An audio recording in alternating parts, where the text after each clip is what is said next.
Comments or questions before we vote? All those in favor say aye. Aye. They say nay.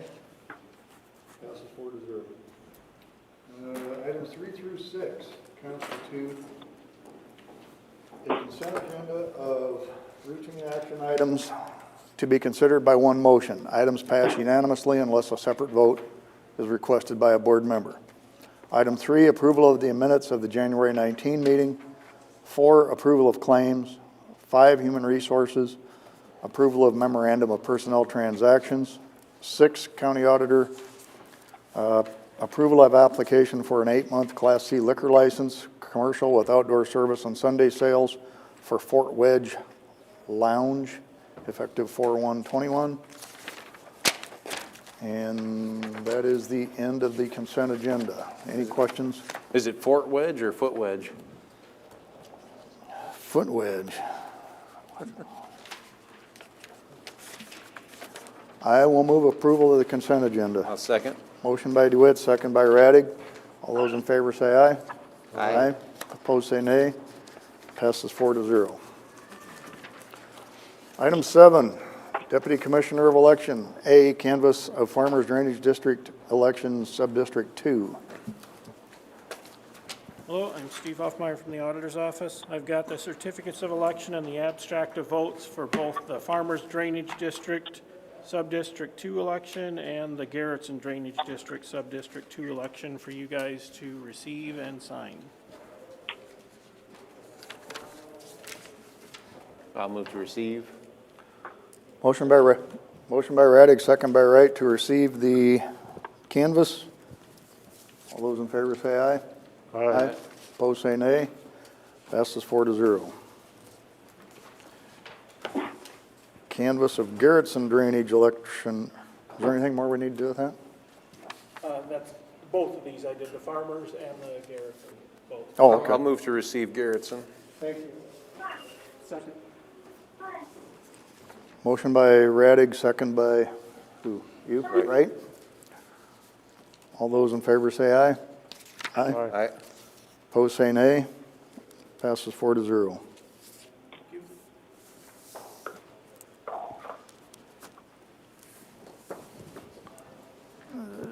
That goes down there too. Item 8, Community and Economic Development. Approve request for financial sponsorship to support the Northwest Iowa Regional Marketing Group.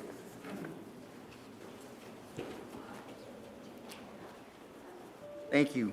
David Gleiser, Community Economic Development Director.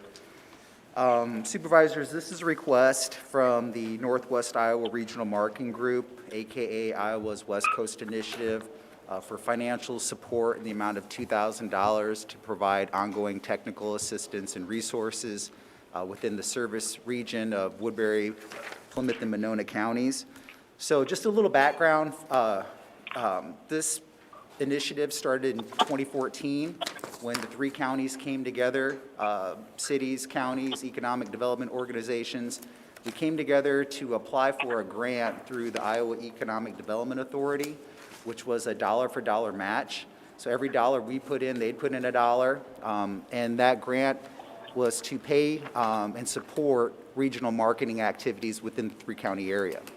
At that same time, that same year, we also applied for a grant through the University of Northern Iowa, and it was a regional entrepreneurship technical assistance grant. So we didn't get any money, but we got assistance on how to develop a plan and support and promote entrepreneurship in the 3-county region.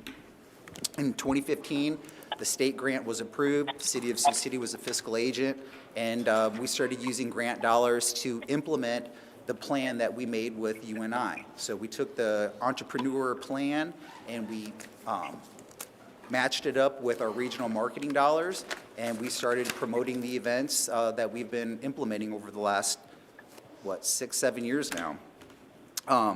The grant from the state gave us money for 2 fiscal years. After that grant money ended, we as a county supported to be a part of the initiative, and the board allowed the county to pay $2,000 per each year for 2 years out of my department operating budget. And then in 2019, the board approved $2,000 to support the initiative out of local option sales tax. And then last summer, the board approved it out of gaming revenue. With me here today, I have Michelle Bostonello. She's the executive director of Simcoe. I also have Renee Billings. She's with the City of Sioux City's Economic Development Department.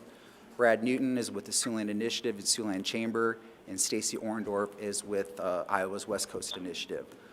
These folks are part of our steering committee, and I would let the board entertain any questions that you might have for any of us. But I would say that since the money from the state has dried up, so to speak, and we've been supporting it amongst ourselves, we have been taking steps to look at sustainability and cementing this entity permanently. And so we have been working and looking at filing articles of incorporation, looking at creating bylaws to actually form a nonprofit organization to continue to serve in this capacity.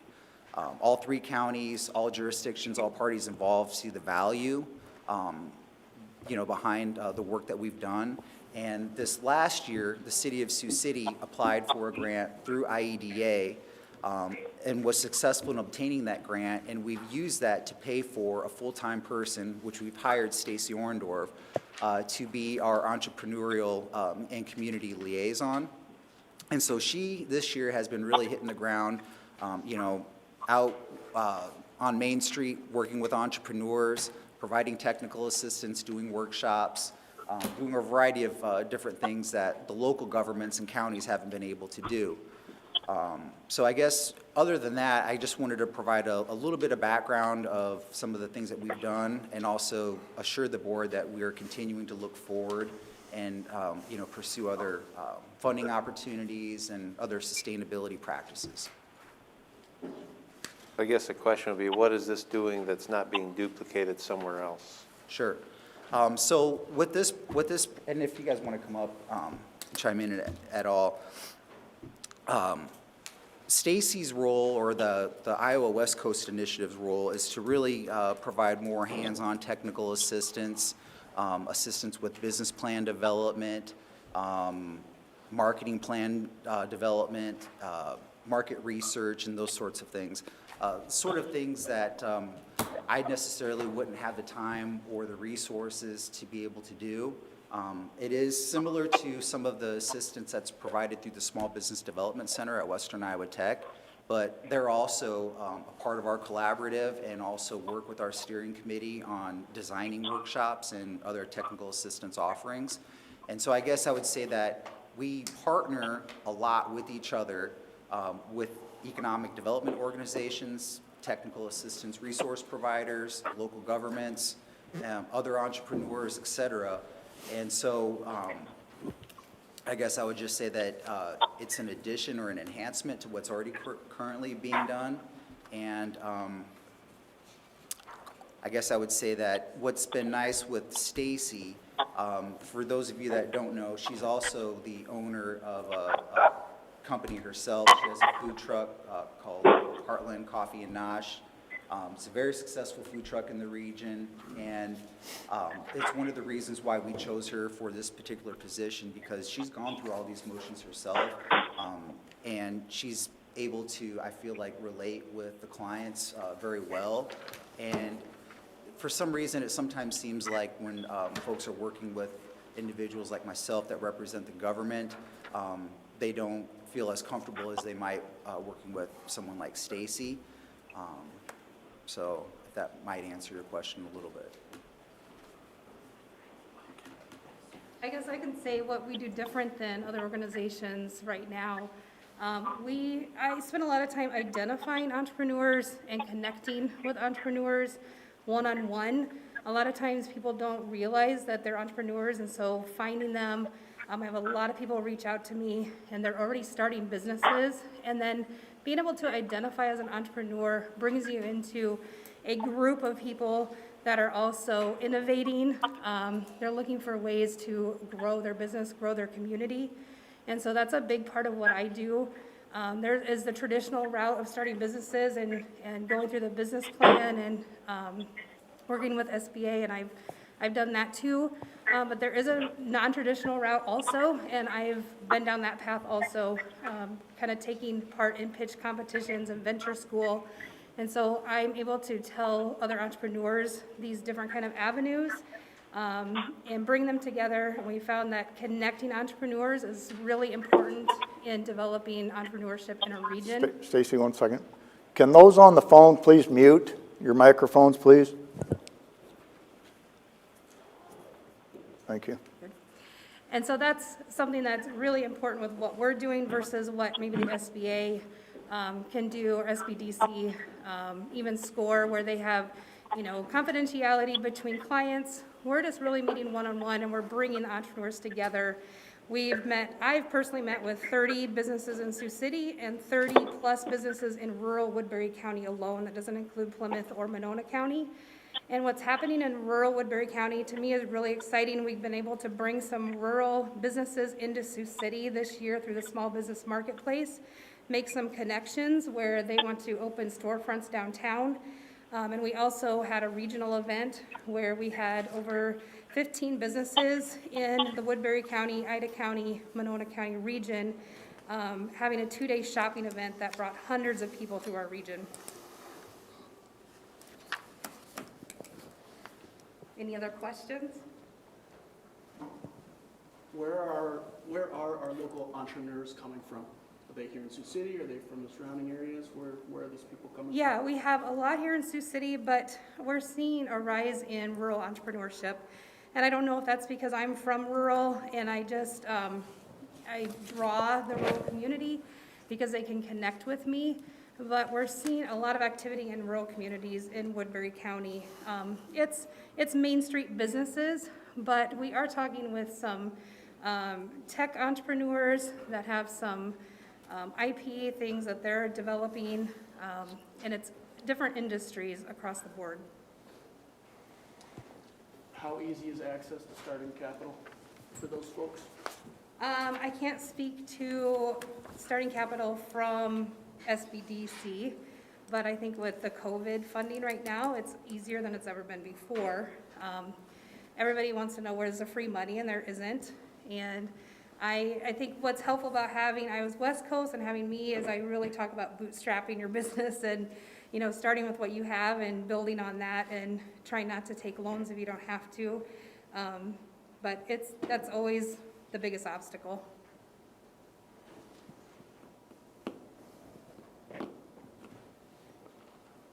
Where would we plan to take the money then? I got gaming on one. It's already in our budget under gaming. Oh, it is? Local option. Or is it local option again? Okay. Now we're added in there. This was the item that Jeremy had asked, well, what is that?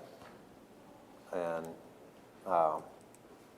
I tried to give some explanation, being that, you know, I'm in with Simcoe and we kind of facilitate those funds, but I can't really give these kind of question and answers. So that's where we put together having this on the agenda today and getting that information. You know, for $2,000 investment, I think we get a lot for it. You know, if you basically give, you know, some kind of staff help to David's office and his goals and his objectives, you know, that's a pretty small price to pay. I mean, obviously we paid $8,000 for that online service, and that didn't work at all. So 2,000 is a lot smaller ask, and I think we get a lot for that. I would agree with Supervisor Raddick's comments. I think that the return on the county's investment is really good, and I think there's definitely value in continuing to support all of this work, not just in Woodbury County, but in the 3-county region, really. It's been very good. I mean, we've had some really serious projects come out of this work. So we've had, you know, these pitch contests where people that have an idea come and say, hey, you know, here's this idea. And we give them a little bit of grant money to start, and we say, go to this class, take this grant money, sign up for this class, and then go meet this person and write your business plan, and then come talk to, you know, SCDC across the street about a loan. And that literally happened for Mardo Brewing. And, they were successful in obtaining a $1 million SBA loan.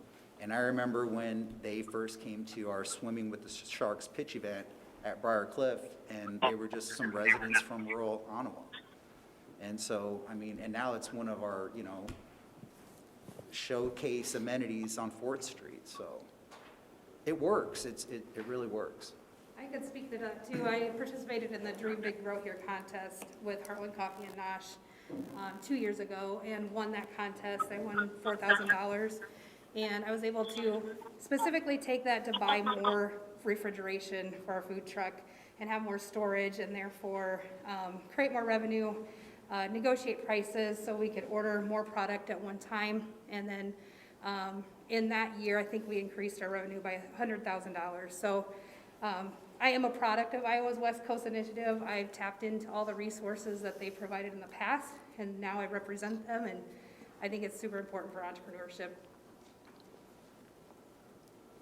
Any other questions? Sir? Is there an industry, we've talked about food service in a couple cases, that has a greater likelihood of success or has in our region that you can say, these sort of ideas are very successful, unique to our area, or? So what we've been kind of identifying as unique to this area is the food industry. We have Palmer Candy, we have Jolly Time, we have Subi Honey. We have big food manufacturers here. And I think sometimes we want to attract that tech industry, but we've really been looking at food industry and seeing how can we help people like Coffee Nosh, how can I grow to the next level and become that next, Jolly Time or whatever.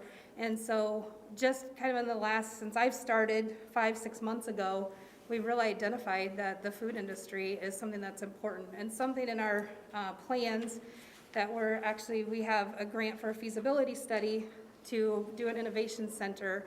And part of that would be looking into having a shared kitchen, maybe a ghost kitchen, maybe some co-packing, things like that, to help food entrepreneurs be able to incubate their ideas and accelerate them to the next level.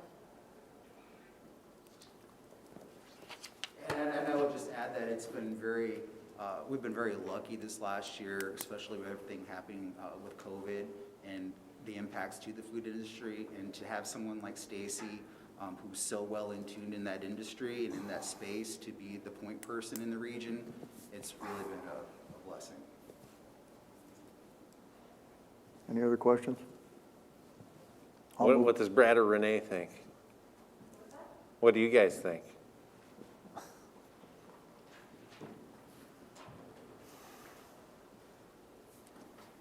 So Renee Billings, Business Development Coordinator with the City of Sioux City. I guess you can blame me for starting Iowa's West Coast Initiative, so I'm 100% on board along with the city. And I guess I would just add that the state of Iowa sees this as a priority when they develop programs based around this for cities and communities like us to apply for, to get grant funds to hire people like Stacy. And then they also have startup funds to answer your question, for like manufacturing, bioscience, food processing, various industries to apply for to get proof of commercialization to bring their product to market. So there are resources out there in the state of Iowa, and the City of Sioux City, I guess, definitely are on board with all of this. Good afternoon. I'm Brad Newton. I'm the Director of Economic Development and Workforce Solutions for the Siouxland Initiative, which I know is an organization that your board is familiar with. And I'll take this opportunity while I'm here to thank you for your investment in our organization and the things that we do for Woodbury County and the region. And, we obviously feel this is important at the Siouxland Initiative, so much so that we invest in this Iowa's West Coast Initiative every single year as well. And we would ask you to join us in doing that. It is truly a value to the community. I mean, really, we're all in the growth industry, and that's really what entrepreneurship is all about stirring up the dirt, planting the seeds, and trying to grow something right here in our own backyard. I would move approval on that. I'll second that. I know it's, you say it's already in our budget, but this way it's approved as a line item. Motion by DeWitt, second by Radig. Any other questions? All those in favor say aye. Aye. Opposed, say nay. Passes 4-0. Thank you. Thank you. Thank you. Secondary roads. Receive bids for the 2019 FEMA bridge repairs and return them to the county engineer for review and recommendation. Well, we've already received bids. So this project initially thought of it was one where we'd have quotations rather than bids. The final estimate did end up over 50,000, which is where the break for that is. But we evaluated the estimates and the contractor's bids today.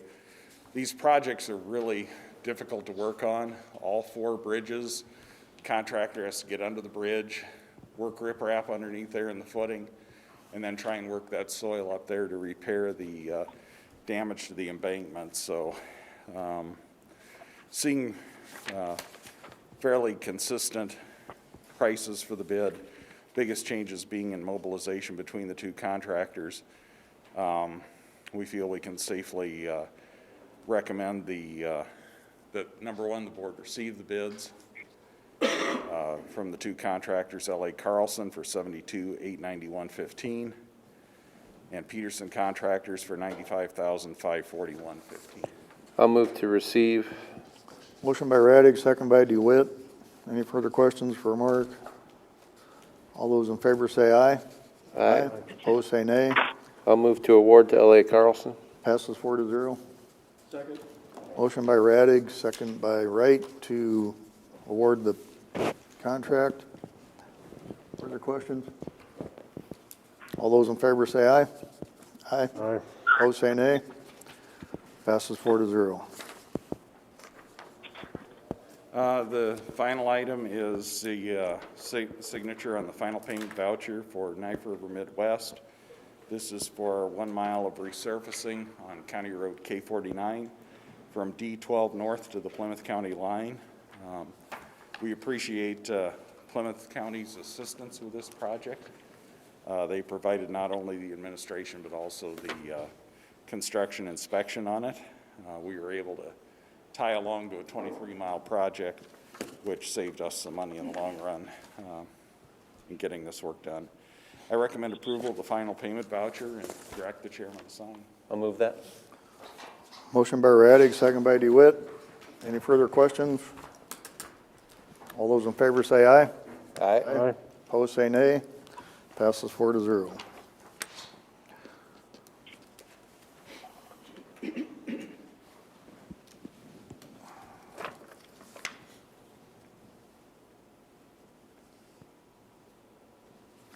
More than one, Mark? Just one. Okay, thank you. Item 10, Board of Supervisors. Matthew Wong, would you like to take over from here? Yes, sir. Thank you, Mr. Chair. This item is to appoint Mark Munson to fill the Woodbury County Supervisor District 3 temporary vacancy. As we all know, Supervisor Taylor's military deployment leaves the board without a 5th member on the board for potentially a year. That could even, worst case, go into the next budget season. It's not ideal, as I said before, both for the reasoning of passing a budget over the 2% that we need to approve. Also, we have committees to keep in mind and our interface with the public. And I bring that up because some may say you can get the work done with 4, why not just go with 4? And potentially we could, but there's a reason this board has 5 members. One of those, I believe, is we each have our impact upon our circles of influence, and it's a reality that some constituents feel, for example, most comfortable approaching Mr. DeWitt, Mr. Radig, Mr. Wright, myself, above the others. And Mark Munson, I believe, has people that would reach out to him, and those issues would get to this board that may not otherwise get to this board. He's a known quantity. I think that he would not put the board in any sort of untenable situations. He has a proven track record of service. I've worked with him personally, obviously. In that fateful year of 2015, when he assigned himself to like 30 committees, he attended every one of them. He puts in the work, and a lot of us speak during campaign time about reaching across the aisle and doing what's best, and for the county. And I think he did that. Arguably he suffered for it politically, but I think there's virtue in that, and that's something that we should respect as a board, especially as we are in the middle of a budget process. This is not an ideal time to train up another supervisor as we're navigating these very difficult budget year. And again, I just want to reiterate that a lot of the reforms supported by this board would not have been possible without Mark Munson's vote. He walked the talk, he reached across the aisle, and I believe this Republican board should reach back. And so with that, anticipating a little discussion, I will move to appoint Mark Munson to fill the Woodbury County Supervisor District 3 temporary vacancy. I never got to work with Mark as a board capacity on this board, but I have Mr. had. Chair, the auditor is asking for a second to be had before. I have a motion by Young. I don't have a second yet. Just when you discuss, you should have a second. Then I will second. Okay, thank you.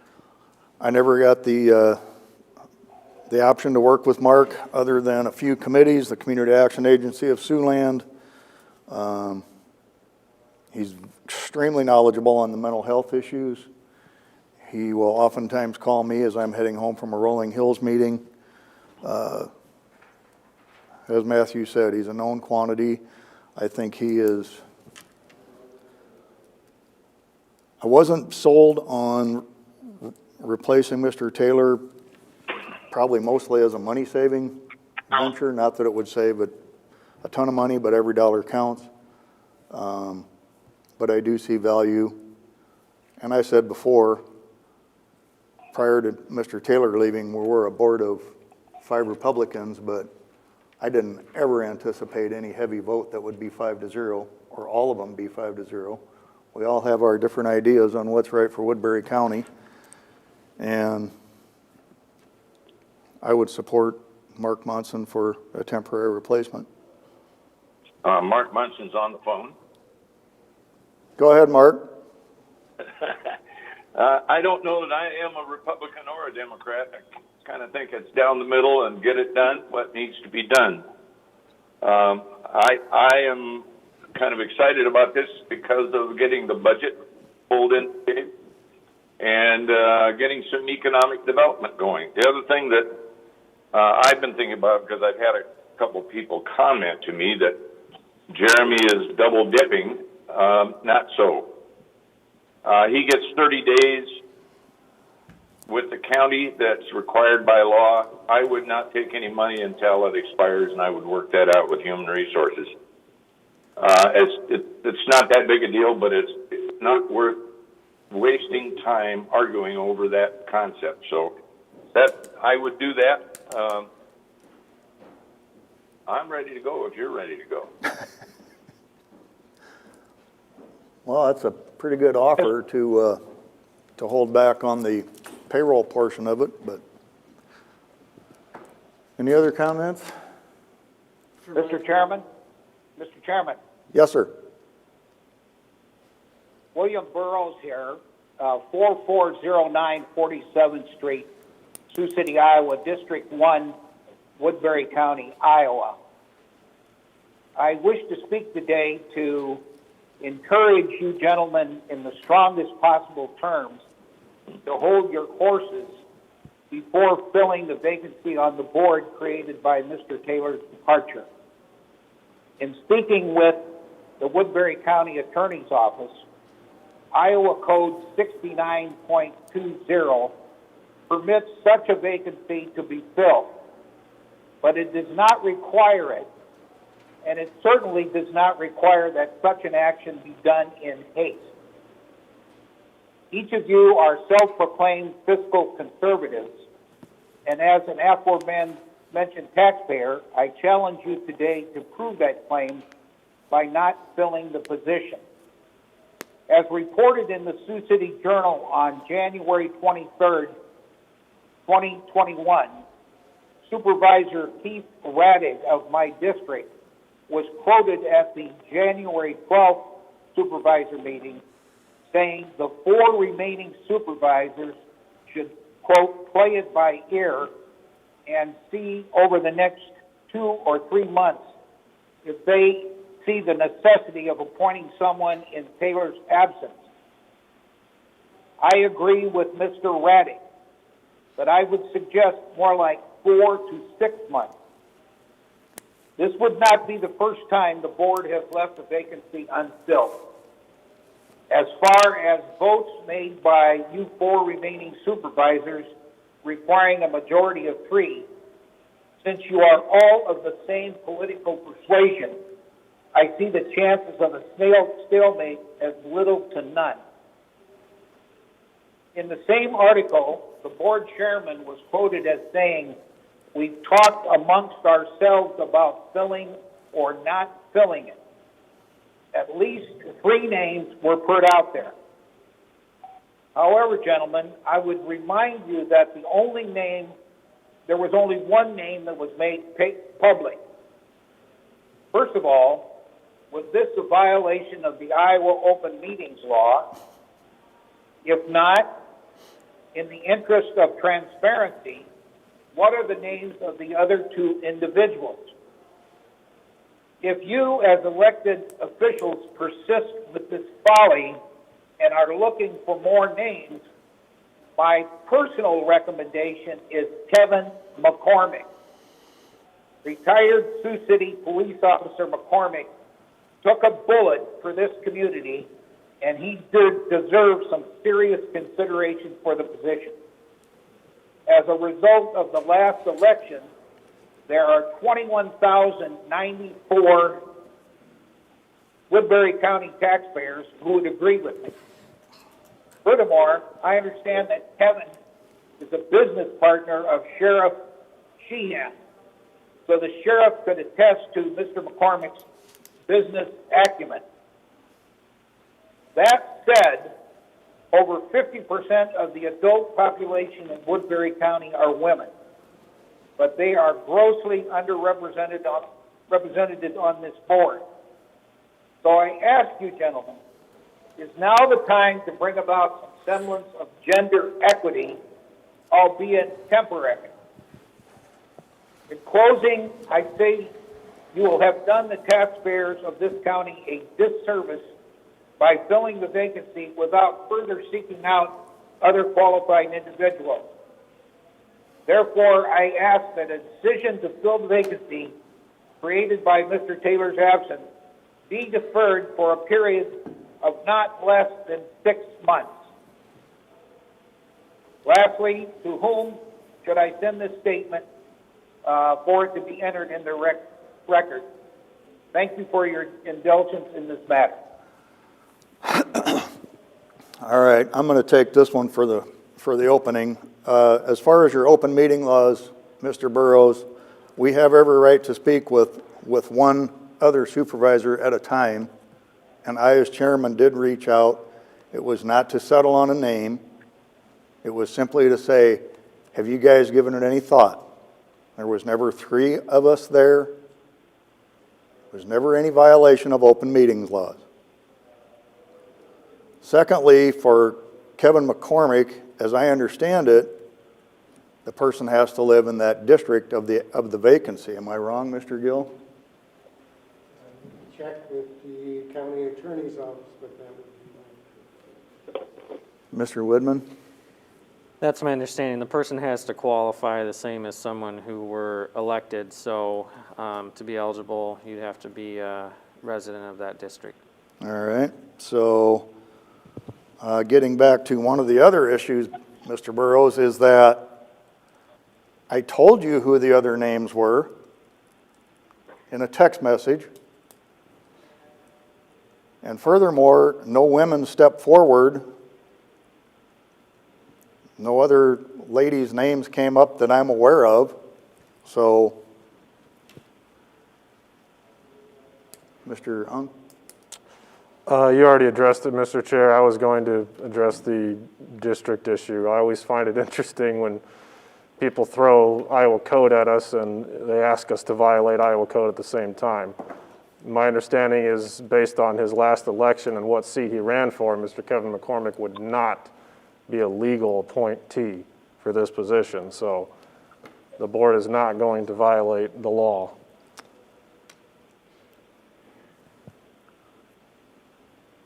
Mr. Chairman, Yes. would you now want to make the other two individual names public? One was Brian Miller, and another one's last name was Yoakum. I apologize, I can't remember his first name.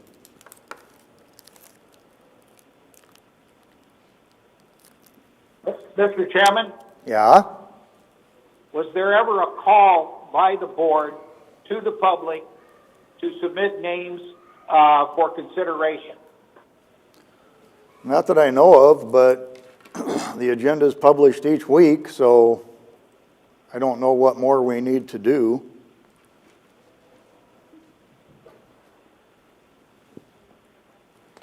Mr. Woodman, were we required to do anything past that? I mean, I'm sure it was already in the journal, as you said you saw different articles about that, so.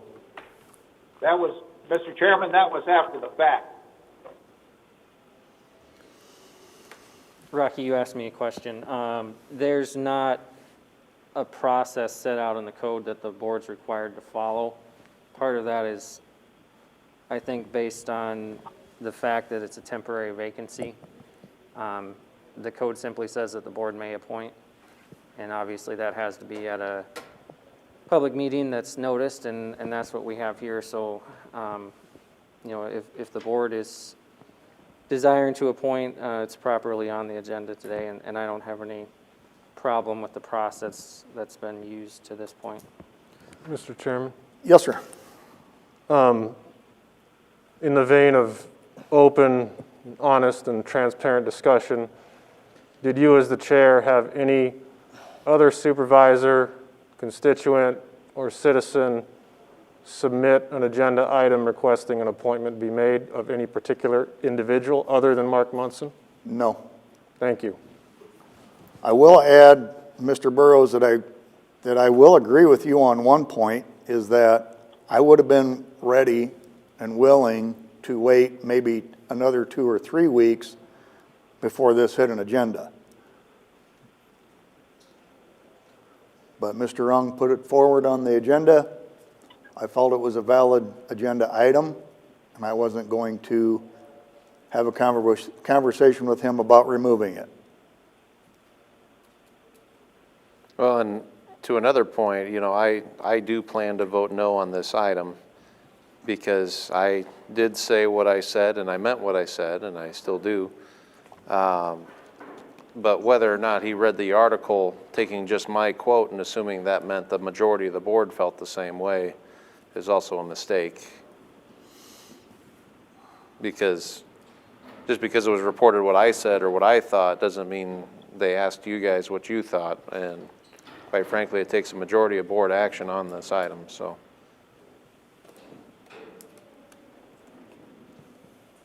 Mr. Wright, anything? As unlikely as getting deadlocked at 2-2 may be, given we all come from the same party, I think swift action prevents that unlikelihood from ever occurring. I think that's a good idea to keep things moving. Mr. Chairman, I did not hear that last time.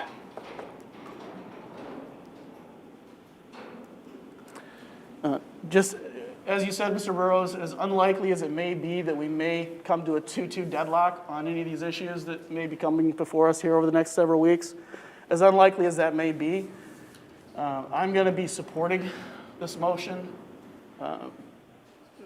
because I believe it's prudent to do that to prevent that slowdown of county business.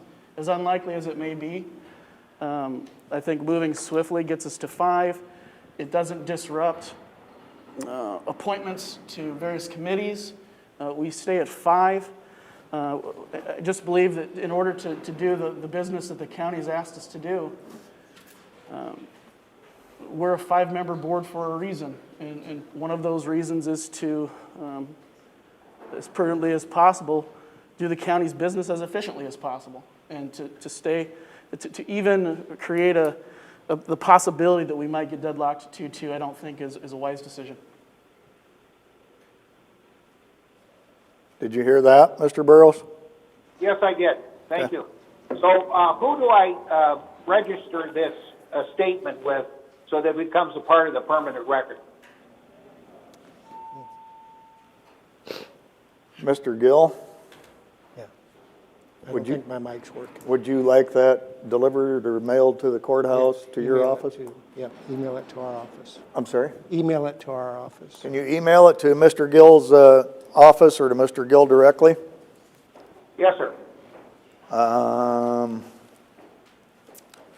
Yeah, your conversation would be noted anyway for public record, but if you wish to submit it via email or whatever method you wish it to get here will work. Any other discussion? Mr. Burrows, thank you for calling in. We're here every week, and we hear from so few constituents on a regular basis. Thank you for calling in and expressing your opinion to us. My pleasure. Thank you, sir.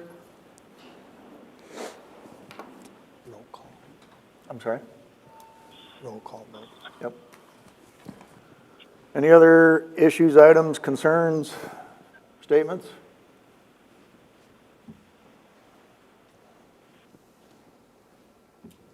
As a county employee, I can totally see the logistics of this and why you feel a need to fill the position, just the amount of work. But I believe Mr. Taylor made it perfectly clear when he was running for this position that he would be called off for this deployment.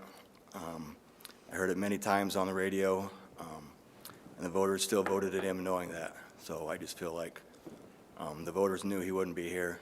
I understand, you know, the undue hardship it does you guys, but voters were prepared for this absence, and to have someone put in by a 3-1 vote versus, you know, what the election was, I feel like it was pretty transparent that this was going to happen. Thank you. We ready for a vote? Can I make one more statement, just because it's public and you know? Sure. Like I said, I am going to vote against this, but it's the procedural side of things that I'm voting against. It's not Mark personally. Mark, I think you're a great guy. Just wanted to have that on the record. Just, I've served with you on a lot of different boards and commissions throughout the years, and I have no question whether or not you can do the job. I think you're thoroughly capable. Mr. Gill? Radig? No? Ung? Aye. Wright? Aye. DeWitt? Aye. Congratulations, Mr. Monson.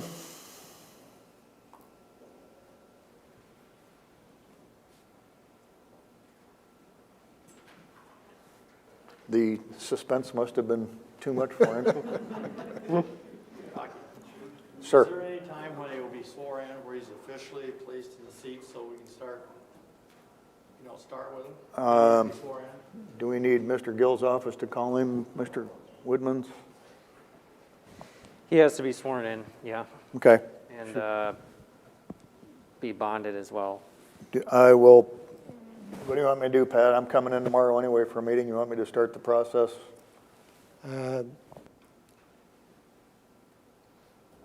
Mr. Widman, the 30 days is, we can't start 30 days, so is that when that occurs, or what's the story? As far as when he can start the duties, Yes, because if Mr. Taylor is still on board for 30 days, does he start after that period of time? no, the way the statute reads, the vacancy occurs when the active duty orders start, and my understanding is that he has been placed on those active duty orders, so anytime Mr. Munson could be installed at any point. Okay, so he just needs to be sworn in any time before he starts. I'll contact him later tonight or tomorrow, and Okay. we'll get something started and figured out. Is that appropriate, Mr. Whitman? I believe so. All right, thank you very much. Passes 3-1 on a roll call vote. Item 11, by me, approve transfer of gaming revenues in the amount of $50,000 each fiscal year, 22 and 23, to reduce tax asking for the debt service fund. If you remember, this was, we used part of this money to pay off the training center, and we needed a place for it to go, so this motion, or this agenda item will take care of that. I'll second it if that was a motion. Motion by DeWitt, second by Radig. All those in favor say aye. Aye. Opposed say nay. Passes still 4-0. Board administration, well, we can't start that yet. Reports on committee meetings. Little point of interest. I had mentioned a couple of times that Sioux Rivers was entertaining the thought of selling the assessment center up on Division Street, and they had reached out for RFPs and other legalities, and I just got a text message from Don Menser that says, in essence, one of the entities pulled out, did not want their proposal to be read, and the second one was Northwest Iowa Care, I forget what all the letters mean, but they just voted no on Sioux Rivers just now, so, and their building offer in Sheldon fell through because they wanted to have more services in their neck of the woods, so to speak, so I'm sure it's going to be a little more exciting on some of these governance boards going forward. I do believe I have one tomorrow or Thursday. Well, I think that just gives us the heads up. This could come back next year, or could come back in a month, or I don't know if they decide to do it again, different round. I think we should probably get some more meetings under our belt to decide, to figure out before we get too public with any information. Anybody else?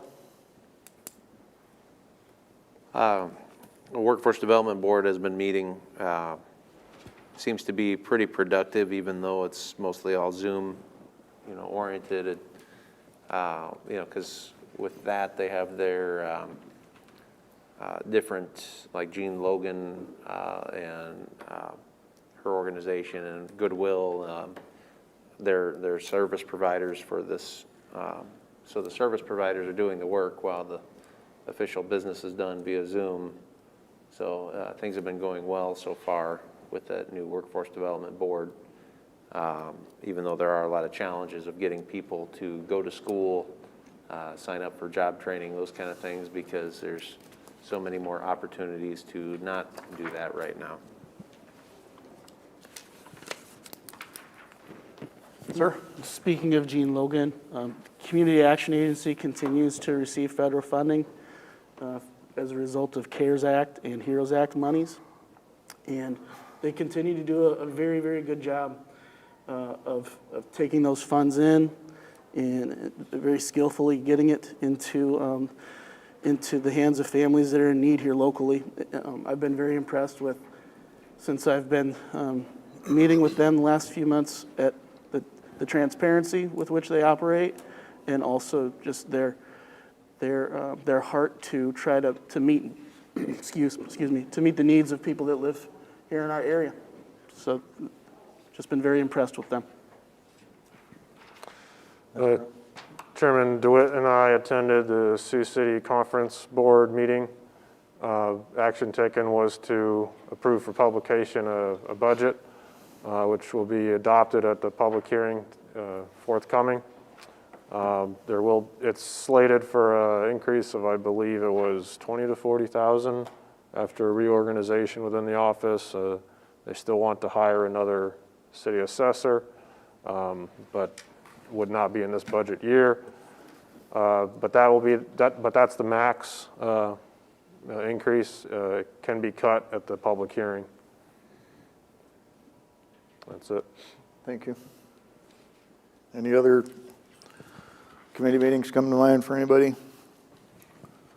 Thank you. Round 2, citizen concerns. Again, anything that's Mr. Green, I think, can't tell behind that mask. It's the badge. It's got the logo of Siouxland District Health. Believe me, I checked to make sure it was right side up before I came today. Kevin Green, Director at Siouxland District Health Department. I thought since you had a few minutes, I just wanted to give kind of an update.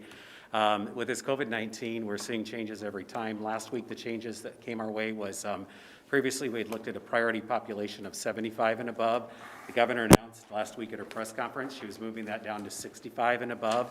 When we look at Woodbury County demographics, that's about 15,900 individuals that are now eligible for the vaccine. And we are not getting 15,900 doses of vaccine in short order. In addition to that, we moved into what they came up with as far as an infographic related to tiers.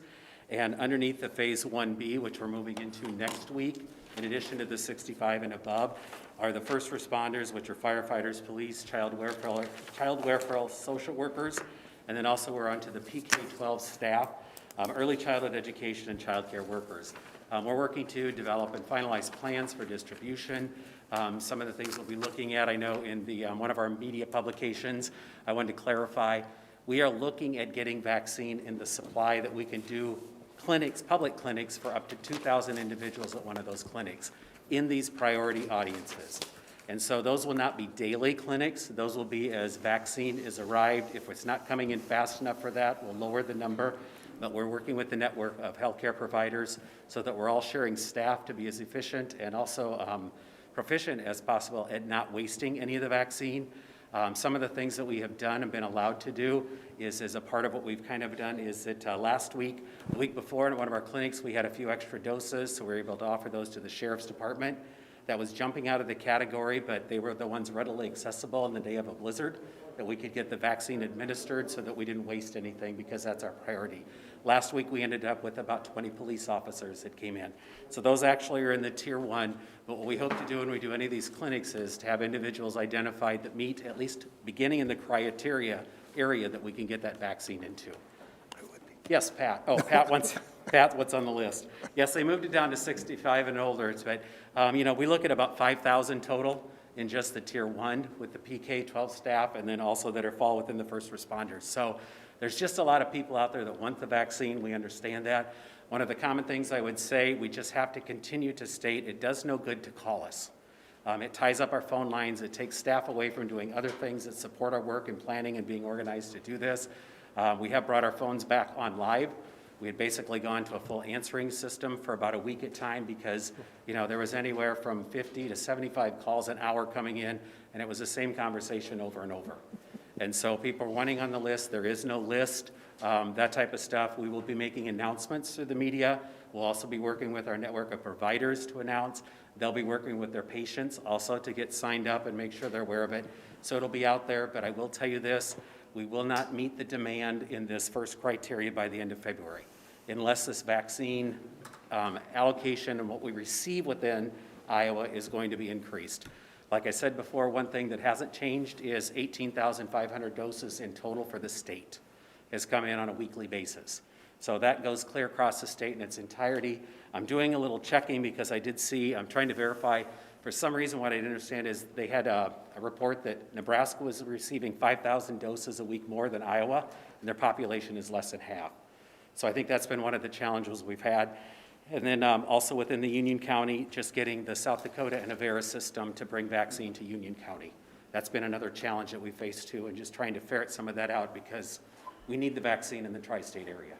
So those are all some of the things that we're doing as far as work. We will have an online appointment registration process.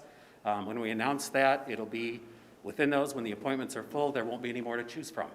And so that's kind of what we'll look at with these populations and kind of targeting those links out to them to get the eligible individuals signed up, and we want to get the vaccine administered. I just want to give kind of a quick update. Any questions from the board? I say, isn't Pat only 49? First time all year, I'm glad I'm 65. Kevin, More like 49 in dog years, isn't it? Oh, man. Kevin, we've been getting some emails, concerned about, the county not having a plan or wasting vaccines, and I'm going to tell you right now that I'm going to have nothing to do with how you distribute the vaccine. I'm going to leave that 100% up to you guys. I feel like you guys are the experts on this. I'm not going to tell you how to do your job. I think you guys know what you're doing. I'm putting faith in you guys to do this and communicate with the public, and I appreciate what you have been doing. So I just want that to be known to the public, that I, as a supervisor, am no way, shape, or form going to get involved in how vaccines are distributed. I just came off, there were about 30 of us public health administrators from across the state, and we did agree that one of the challenges we have is we have done planning for years, you know, just for the pandemic response, but we never anticipated in our planning to have the criteria and basically the information, guidance we're given change on up to a weekly basis. And the guidance that we're given and changes in it are announced to us the same time it's made to the public. So immediately we're besieged with questions of clarification following some of those changes and announcements. So it's been an ever-evolving changing, so we can't say we're going to enact this plan because some factor changes in it that all of a sudden says now we got to tweak it and move a different direction. So it is something that we've struggled with, but we appreciate that support. Since there's such an overload of information coming in, is this a lifetime vaccine or is it an annual vaccine? They have not determined for sure. I mean, they know it's going to provide protective nature, at least like our annual influenza will be. And to be honest with you, the vaccine, what they really looked at was the safety of the production, but they haven't had the longitudinal time to determine what's the length of protection that it'll actually provide. So we will see over time, they'll be doing assessments to determine what sort of immunity is still present, say, 8 months, 10 months, 12 months after those have received the vaccine. And that's a part of their follow-up studies they'll be doing. Right now, they factored on the production, the safety, and any side effects and limitations that it actually had. So I think we're going to hear more about that. What we would, hope is when we get up to a certain point and there's a less prevalence of it, that we get more safety factors and considerations. So as far as mitigation, the thing is that follows with it from a public health perspective is our influenza numbers have been about down to, nothing across the state. And we really look at that with the aspect of people are staying home when they're sick as the guidance has come. They're washing their hands. There is also the face mask and other mitigation efforts. But those are pro-public health things that also help prevent the prevalence and spread of influenza. But that's one of the things, the long-term protection, it may be something, there is something, and it could potentially be built into the flu vaccine. We don't know what the future technology and vaccine will look like. Appreciate and agree wholeheartedly with Mr. Radig. On that note, just so the public's aware, you mentioned the secondary use for vaccines, if they couldn't, be used, like someone didn't show up or something like that, could still be used. Have there been any instances of waste? No. We have been able to get the doses that we've been allocated, we've been getting them to distribute it. Thank you. So that's been our goal and that's been our priority. Thank you. Mm-hmm. So, all right, thank you. Any other citizen concerns? Board concerns?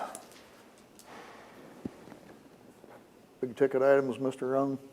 I just hope Mr. Munson heard Mr. Radig when he said it wasn't personal, because I don't know if he was on, and he's going to have to sit next to him. So it's all good, Mr. Radig. Maybe we'll split them up. Anything else? Keith, Justin, anything? Started to look into expenses for the medical examiner, just related to transports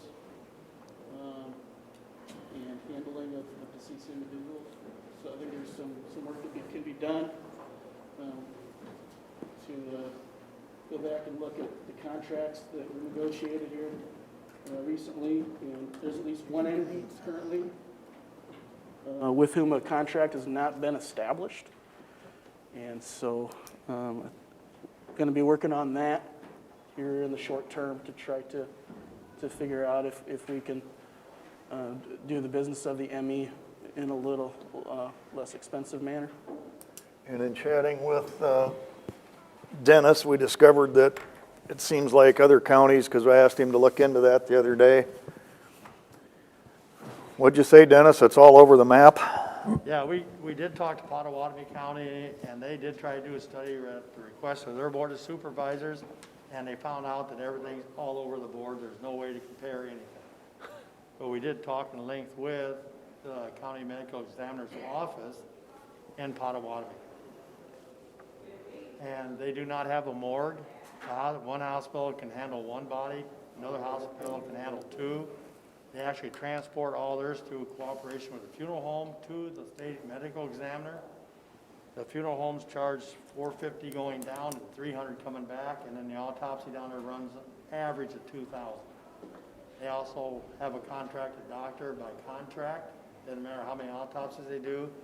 They have an investigator, and they have 8 other investigators, so they have to investigate every autopsy. These are legitimate autopsies to be paid by the county. In this case here, we don't have investigators. We just take the word of our medical examiner that we owe the money. So, Maybe that's an improvement, maybe, I don't know. so 2,000 on the autopsy, 450 and 350. Yep, so But that's if you, $750 down and back, and the autopsy. Some will run less on the autopsy, some will run more. Depends on the 453. toxic, things like 800. that. I think they did do toxics at the medical examiner's office there. They also did all the paperwork too. How many of these we do in a year? They average about 60 down there, and I don't know how many we have here. Scott, so you were just describing Potawatomi counties. Yes, yes. Yep.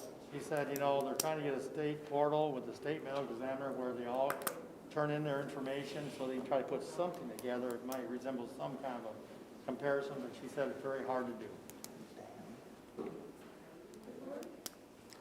So it's still up in the air on what we're going to talk about and try and do and like that. So we will be talking with probably Justin, anybody that's got some ideas. You know, Justin, I think we're gonna meet next week, we can probably talk more on that, on the medical examiner and other things too. Okay. Just had one more question since we got about 2 minutes left. Sure. Going to ask, is there a next step, or have you taken any steps as far as the county farm sale we've been talking about? Make sure the public knows that we're getting that process moving forward. I haven't seen any movement on that since. Do you have anything you'd like to discuss while we're here? And we have a couple minutes. Oh, just want to make sure that we're moving on it and Okay. perhaps setting a date is sooner than later. Mr. Whitman, can I come in and talk to you about that tomorrow sometime? I would say check with PJ. I'm going to be taking a step back from that Oh, that's right. transaction, so. All right, I will. But our office can assist. I'll contact him tomorrow then and, Yeah, just not me personally. okay, thank you for I think that reminding. means he's gonna buy it. He's too busy practicing law to practice farming. I have relatives that are farmers. I thought you were going to buy it, Mr. Radig. Well, I thought about it. If we throw in 2 bags of chips, he'd be all over it. We are at 4:35. We have a set time for board administration. Public hearing and sale of property parcel ending in 003, also known as 1419 Silver Street. Public hearing is now open. Does anybody want to speak for or against this parcel?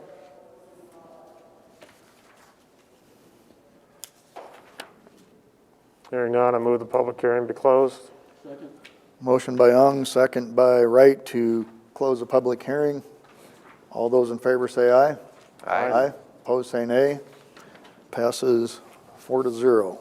All right, we are to the point we will sell this piece of property. Do we have anybody interested in purchasing it? Minimum bid is, looks like 500 plus 116 for a total of $616. Do we have anyone interested in purchasing this or putting a bid on this piece of ground? Approach the podium, state your name and address, please, one at a time, and give your bid.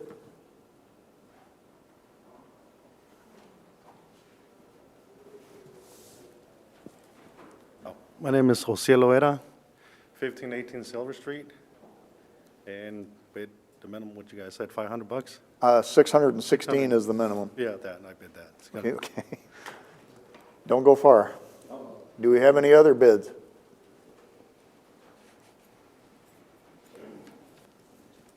Danny Robinson, 1515 Goldie, $1,000. $1,000, sir? Thank you. Any other bids?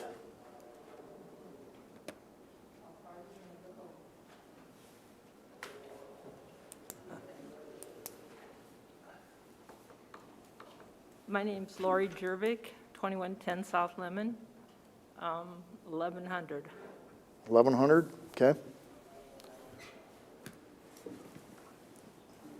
Started at 616 to 1,000 to 1,100. 1,200. Okay. 1,500. 15.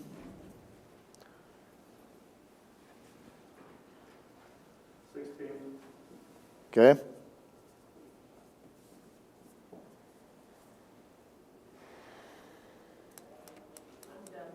Okay.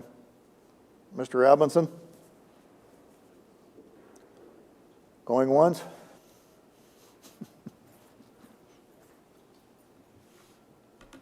What's that? Would you care to make another bid? It's still active. I'm the high bidder, correct? Oh, he went to 1,600. Oh, he went to 1,600? Oh, yeah, sorry. 1,700. 1,700? 18. 18? 2,000. 2,000? 2,100. 21? 2,300.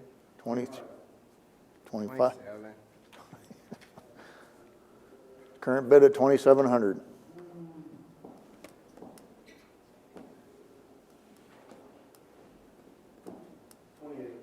Okay. 29. Okay. 3,000. 3,200. Okay.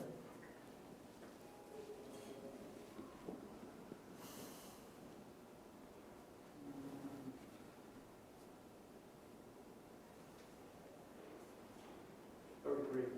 Okay.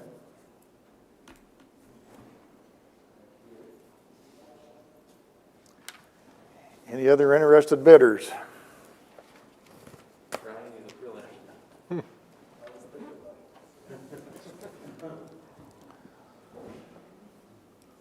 I apologize, I didn't catch your name, but I will move that we sell the property to, sorry? Come up here, please.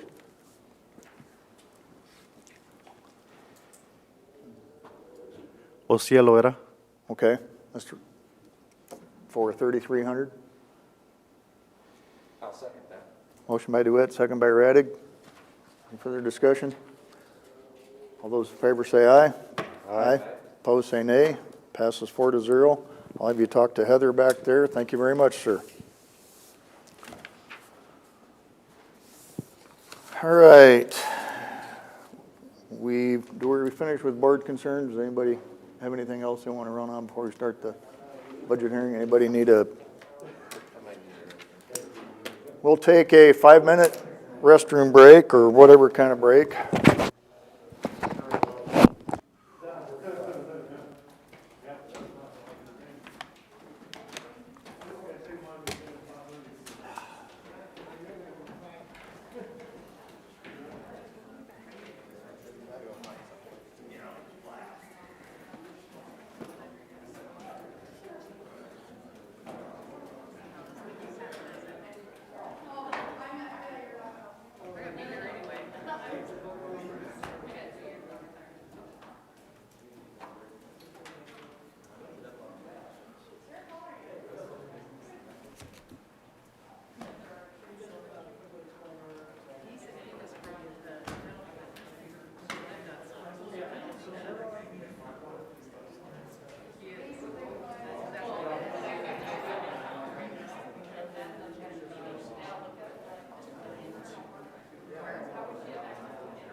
much as there a lot.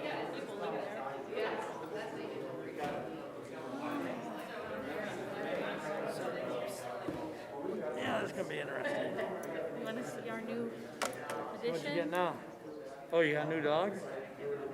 How many dogs you got now? One, two. What kind She is it? is- Oh, she's cute. There's Lumpus. Brutus died. Yeah. How old's the dog? She's 8 weeks old. Where'd you get it? Is it a pedigree or? Yeah, it's a Shih Tzu. That's how Jesus big Christ, she what'd is. that cost 10 years you? 2 business. months pay?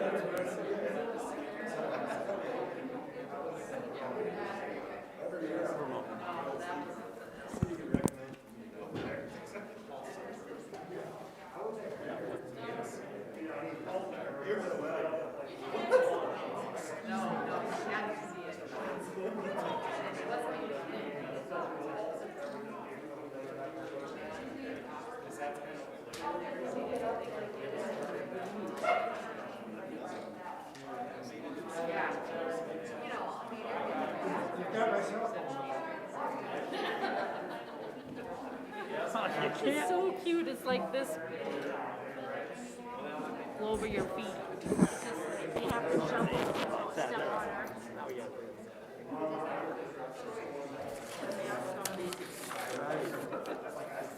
Yeah, so we picked it up Sunday, and we were gonna pick it up last night. I'm glad we didn't because it's over by Omaha. Oh, geez. We had to drive through You that. might not have been home today or until this morning. The Her roads name is are, Cocoa Puffs.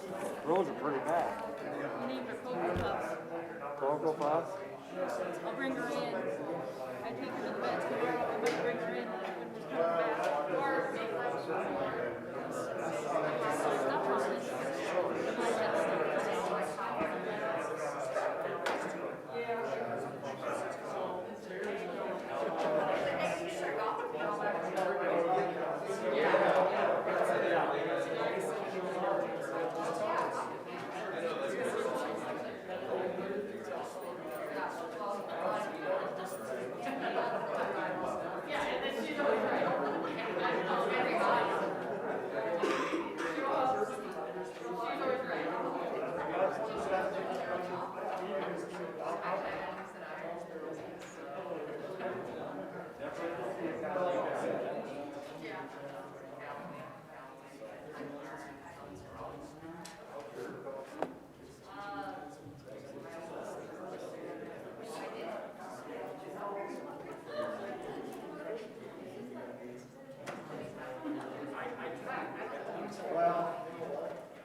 Do I remember where it was?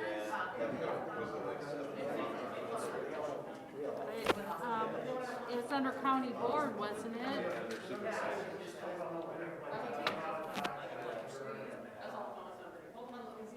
Let's see if I can find it here.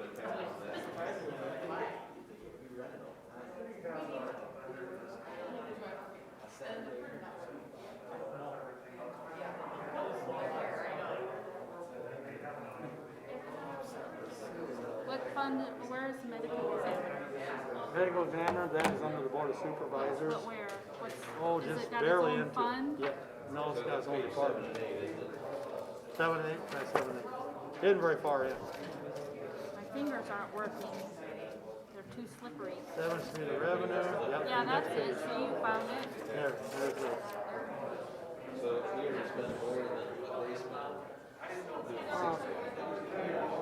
They spent $378,000, well, yeah, on autopsy, but they got all the staff they hired too, which makes their total budget $378,000. Yeah, they hire a contracted doctor, $80,000 a year, investigator, I think, $65,000. Well, it is and isn't. See, our point here is if we had a couple people that investigate it, like a county attorney, are these legitimate cases?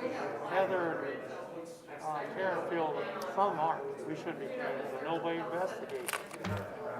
That'd be the only improvement we could do is figure out how we could do that to cut our costs down, or keep them down at least to 210, not 260. So that'd be key, and Justin's coming in Monday morning, or Monday sometime. Back in session, please. You need a bigger gavel.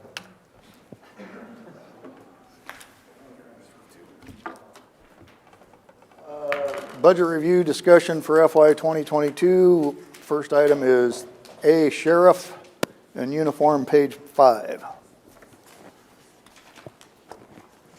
This budget and the uniform patrol basic will reflect the changes that was approved by the board between Matthew and Jeremy. They're suggested right at the beginning, so we have moved 2 deputies, uniform patrol deputies, from general basic to rural basic. Okay. And a related benefits. They don't equate exactly because you got different changes to, upgrades, things like that, step increases. So, but it was moved, so it is reflected in the papers you have. And the first one basically is just wages and benefits. No operating. Any questions? And we now have 13 uniform patrol in general basic and 12 in rural basic. So we almost got an even split now.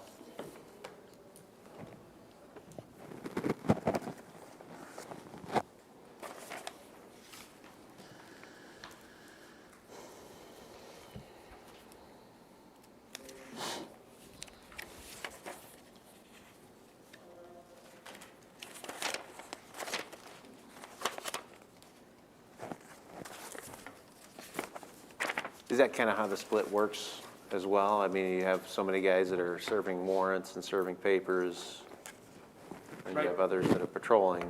Right now, we have 4 assigned in the civil division, serving papers. The rest, I'm trying to think, what are we at, 6, 7, and 7, I think, on patrol right now. We're short 4. And yeah, we're 4 down right now with retirements, so we would be at 7, 8, and 8 when we were full staff, and then an additional body. We haven't decided exactly what we'll do once we get back up to full staff with that deputy. So we had Bowerly, Kent Rupke, Todd Wick, and Charlie Hertz retire. And so as soon as we can get the hiring list from civil service, we'll get those 4 hired as quickly as we can, and which is about, I mean, that's 10% of our sworn deputy staff. It's significant, but Yeah.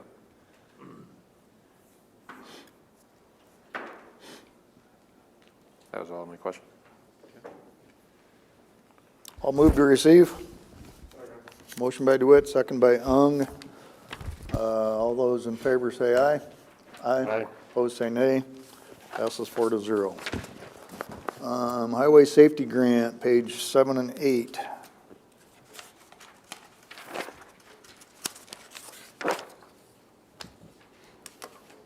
What do we use this money for, Mr.? GTSB is what we use for traffic projects, seat belts, speed projects. We use it for training for sometimes maybe go to schools and do drunk driving presentations. It's a grant from the state of Iowa.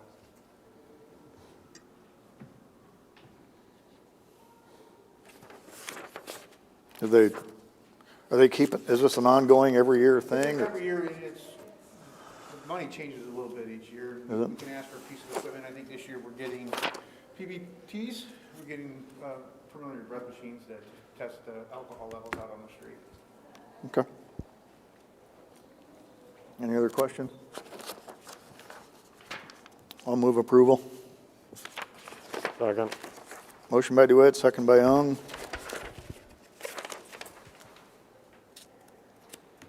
Do you have to spend that money every, it has to be all gone? Okay.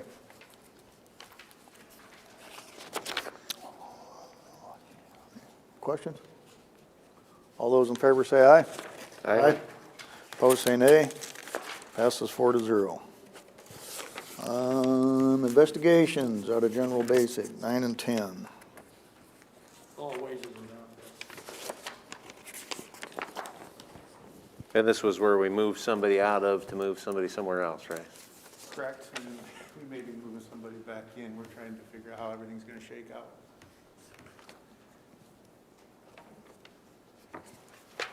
I'll move to receive. Second. Motion by Radig, second by Ung. All those in favor say aye. Aye. Opposed, say nay. Passes 4-0. Drug Task Force, federal reimbursement, pages 11 and 12.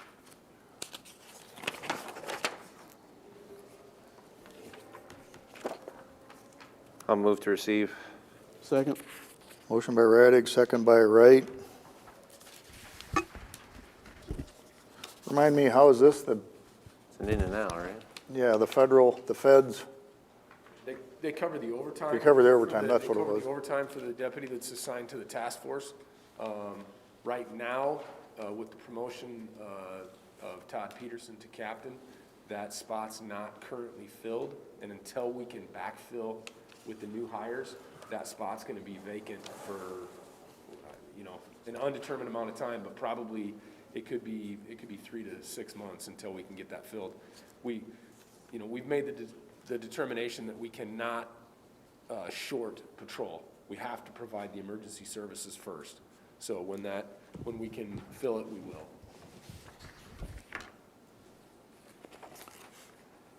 Any other questions? All those in favor say aye. Aye. Opposed, say nay. Passes 4-0. Our favorite topic. 13 is the revenue, and if you compare the revenue to certain line items, this is where COVID takes effect a little bit, with room and board, work release, things like this. This is where when we get money back from the state on COVID, money reimbursed to the county, this helps fill some of these gaps.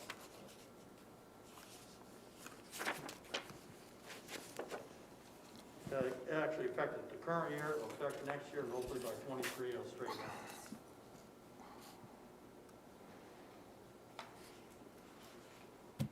That's just, 13 is just revenue, then you go to start with 14 is a budget.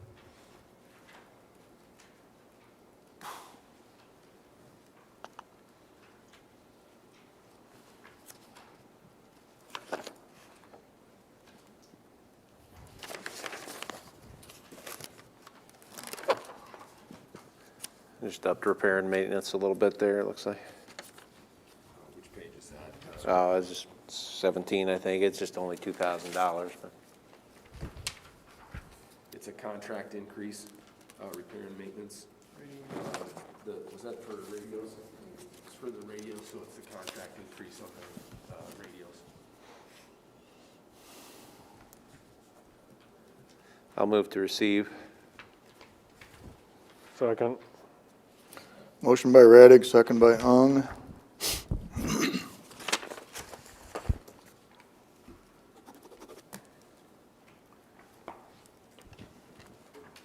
All those in favor say aye. Aye. Opposed, say nay. Passes 5-0. All right, administration, 12s to 23. Am I right there? Yeah. So why the big jump in the weapons permits? Went from 40 to 60. Revenue coming in? What page? Which page are we on? That's page 19. 50 page 19. Is that revenue coming in then? I'm trying Okay. to see, Keith. She's nodding yes, which, 20, it's the revenue, right? Yeah. 19 is the revenue. It's, because the gun permits went, if I'm not mistaken, from averaging, about 60, 65 a month to we're doing over 200 a month right now. okay. Uncertainty in the world has made a lot Sure. of people get.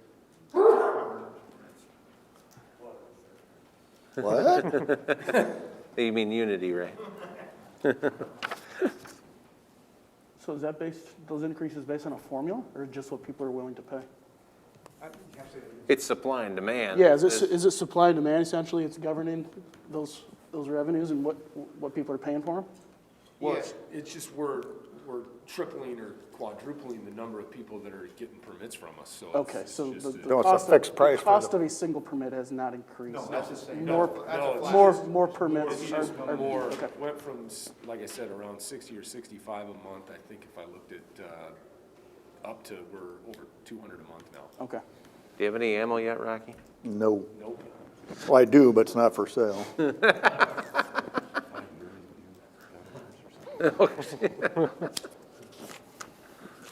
We can't get it either, so don't feel bad. Where's Gleiser? You're gonna tell him to bring an ammo manufacturer here. Well, that would be fantastic. Your eyes lit up. Big time.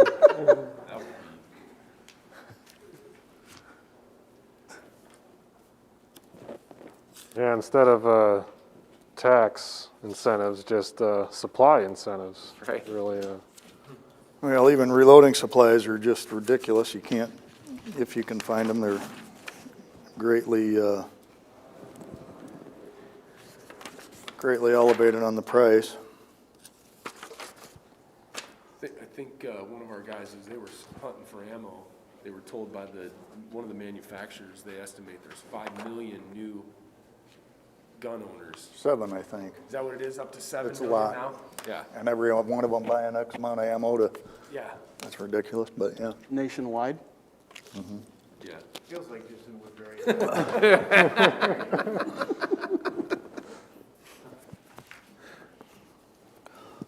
Those permits were a shall issue county, is that right? Iowa is still. Went to shall issue in 11. All right, on page 23, is this machinery and equipment, is that vehicles? It is, so, I don't know if you probably would know that Don Groves, who is one of our correctional officers, had been doing the setups on our vehicles with the lighting, radios, that type of setup. And he made an hourly wage working for us and worked out at Prairie Hills and did that. When he retired, we then have to pay somebody to do that. And so that's the reason for the increase there. Well, he's still doing it. Right. He just doesn't do it at the same rate he was doing it when we paid him as a correctional officer. Would he still be cheaper than the next He is. bidder? Oh, yeah, yeah. If we weren't using him, this number would be more. So how many vehicles, I know what it used to be, but how many vehicles are you allotting per year? 7, Willie? How many? 7 to 8, it depends on the year. 7 or 8, depending on the year. And what's the exact amount that's been spent so far this year? Is that the 160, almost 168? Or has there been more since then? No, we have one big purchase coming in, and it's still coming. It's a transport van for the jail. And it's $78,000 vehicle. So,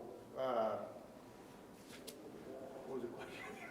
Well, how many vehicles and whatnot? What's the total been spent so far? The total activity is the same as your reports, 167, 876, 82. Okay. Well, last summer, we were sitting here, and we were trying to figure out where we were going to get money to do a county audit. And Mr. Gill, Dave Drew was sitting in the audience there, and Mr. Gill said something to the effect that those are some fine-looking squad cars you got delivered. And I thought that was a little odd. Why were they delivering them to the LEC? So, come to find out, they came from out of state. Is there... Were they the Chargers?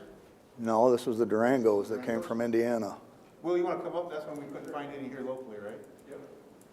I went down to Woodhouse and talked to Lee Bovier, who we used to order our vehicles from. They could not get the vehicles in, and due to budget restraints, I would have been looking on getting those Durangos. It would have taken 9 months. I would have been in the next budget year before I received the vehicles, even to get them built.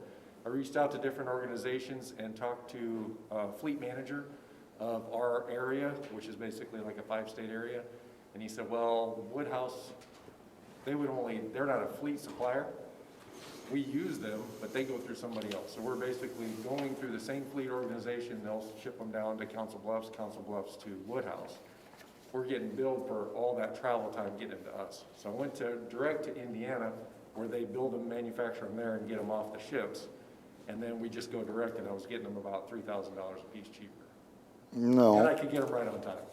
No, actually, the ones that came from John Jones were almost $3,000 more. Well, they were $3,000 more than a pickup, for sure, because I ordered a pickup through Woodhouse. They were $3,000 more than that because they were a Durango police package versus a classic pickup truck from. Wow. Okay, but I was told by the sales manager down at Woodhouse that they did not have any trouble getting vehicles at the time. I just received my 2 trucks that I ordered at the same time I got the 3 Durangos, which have already been built on the road. I just received those about a month ago. And they were ordered 2 months ahead of the Durangos. Because you got a Durango, like 2 weeks later, instead of paying $34,674, you paid $32 on that. $2,000 less, right? From Woodhouse? $2,000 less than I would have got it from Woodhouse, yes. More than $2,000 less, yeah. So for $32,000 even, Woodhouse sold it to us for $32,000, where this John Jones had $900 transport fee and a total of $8,000 and some odd dollars more. So, I don't know, is that? I don't know where your figures are from, but I can sure get mine too and back them up. I have the general ledger pulled up here that shows the description of the vehicle and the vendor name. Sure. If there's any invoices that you need me to pull up for Can you you guys zoom out? to be able to view. I'm sorry, I can't. Hey, can I step up and look at it? Yeah. You can come over here if you'd like. So which ones are in question there? The 3 that came from Indiana. 34, 34. Because I know that Dave Drew is always big on buying local. And when I called him to ask him if there was a falling out between Woodhouse and the sheriff's office, he said, no. There hasn't been. Well, that's what I'm saying. So when I talked to him at Woodhouse, and they had no idea what I was talking about. You must talk to the wrong person, because with Captain Garrett dealing with the fleet guy that we dealt with, he said, yeah, get them from them. We can't get them in. It makes no sense for you guys to wait for us. Woodhouse told us, we don't make any money off of this anyway. No, I know it. And then, We need the vehicles. This is where we can get them. This is where we went. The next ones we got, we can get them from Woodhouse. We'll be going back to Woodhouse. so how much do the Rams cost? They're all going up right now just because of COVID, and they can't build them. So I'll be able to let you know as soon as manufacturing Well, starts. roughly. 38? Probably 38, 39. Okay. All right. And the other one that's got me kind of puzzled here is it's not, it's on this here from a used car dealership where the school car was purchased, a year-old Nissan. Yep. There was 4 cars traded in for that, all for a total of $800 to $200 per. Yep. 160,000 mile Chevrolet Impala doesn't get you a lot these days.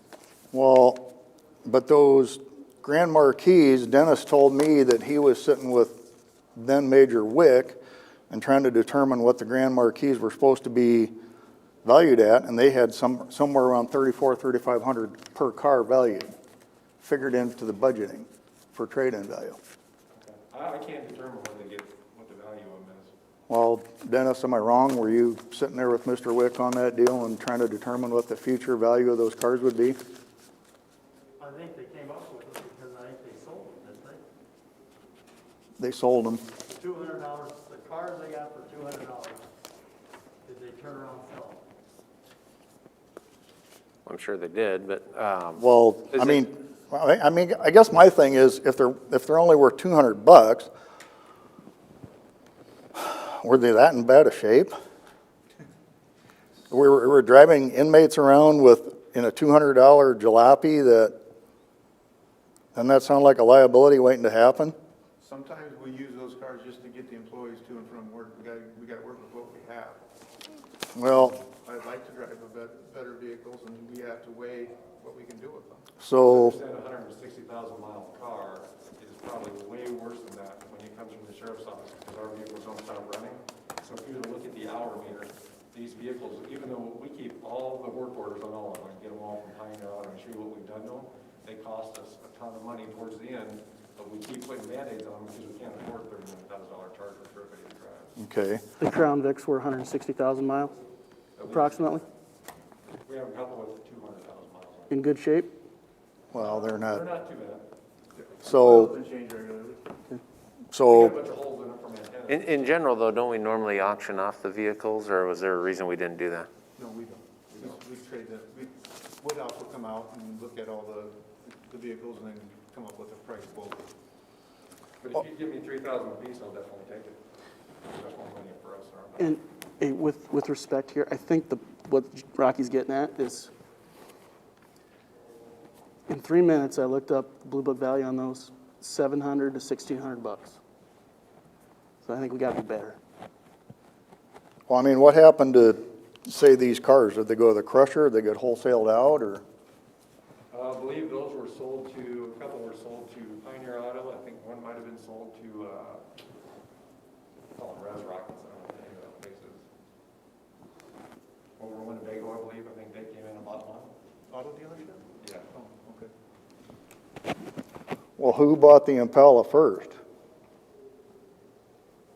I couldn't tell you. I do. Who? You. Oh, you mean after it was bought from Pioneer? No, I never purchased any of these. You can look at all the titles. because the treasurer's office has this stuff on file. I did not purchase it directly from Woodbury County. No. Did you buy it from the used car dealership? I bought it from Pioneer Auto. All I'm saying is this just looks wrong. I don't understand how 4 cars, they're worth more than that scrap iron. I don't understand how this actually this purchase agreement actually got flagged at the treasurer's office because it didn't look right. So that's where I'm at. Would you like me to run them through you before we sell them?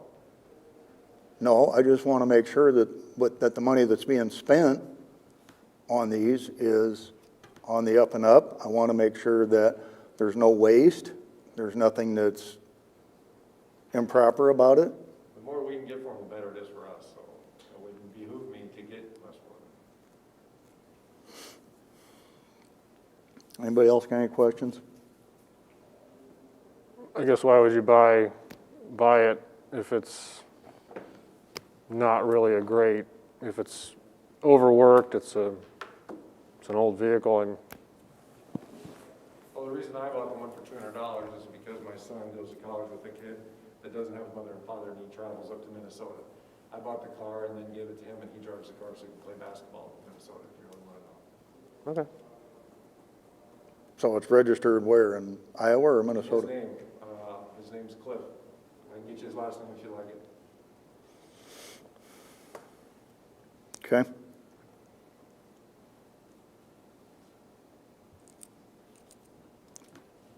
Well, I'm not a detective, but this is all public record, so what I found I didn't think looked right. What did the treasurer's office say specifically? Did the treasurer's office say anything about why, or did they just Looks call like you it, up and- what I got was, Major Garrett bought it for $250, changed hands back and forth with the owner of Pioneer, and then somebody turned the plates on it, and now I don't know where it's at. So, like I said, I'm just looking at the optics of it, it just doesn't look quite right. I'll go get all the paperwork together and so you can see the transaction process and how it took place. I have no problem with that. Okay. It behooves, like he said though, again, I'm not familiar with the situation, but we're trying to get as many nickels as we can so we can keep getting the newest equipment to throw in there. Okay.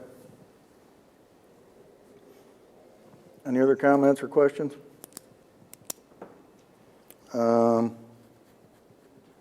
What's the negotiations going forward with Mr. Groves then, to try and get that cost down? Trying to ask Don to go lower? No, no. I thought this is why it went up, is because we're not using him. No, we will continue to use him, because he, right now, correct me if I'm wrong, he's the low bid guy. It's just that his cost now is more than it was when we were paying him as an employee. Well, is he still lower than the next higher bidder? Yes. Okay. Yep. He's got the next 3 right now, actually, he just has 1 in the chute, and he's got 1 sitting outside waiting. Yeah, no, this is not in any way to avoid using Don, it's just that Don's cost to us as a private business owner is higher than, a higher cost to us than it was when he was our employee. And if we weren't using him, that 10,000 would be, I don't want to say how much more, because I don't want Don to increase his prices too much more, but it would be more. Well, and I've been hearing too that the vehicles that he does the work on are more reliable than the ones that somebody else works on. We don't have any issues with the work Don's done that I'm aware of.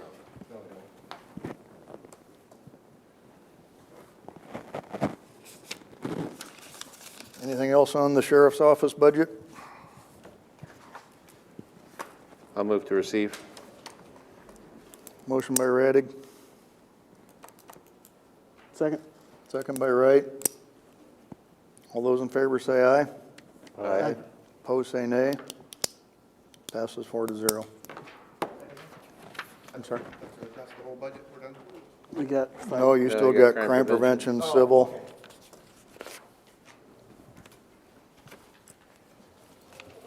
That's all we need, that's crime prevention. What page?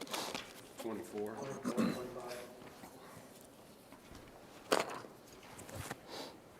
I'll move to receive that. Second. Motion by Radig, second by Ung. All those in favor say aye. Aye. Opposed say nay. Passes 4-0. Civil. Pages 26, 27.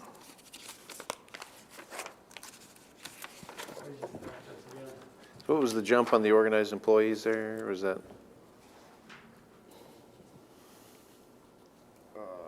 step increase or something, or? Probably Dennis moving people into different areas, I'm assuming.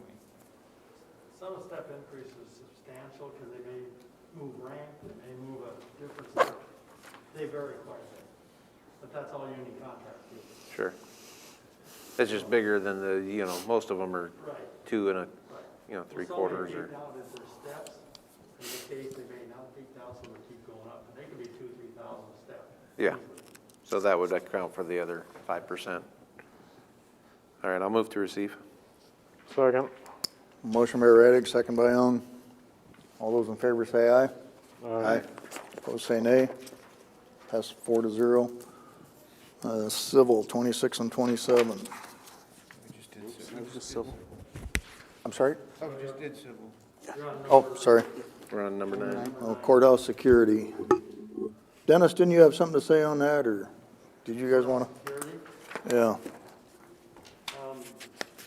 Well, in this case, I noticed the part-time went up quite a bit. It went up 53,000, I don't know if that's more hours. In the case, we gotta be careful we don't get past the benefits, which they know, and HR knows, so. Why are we jumping up that much here? Why are we jumping up that much here?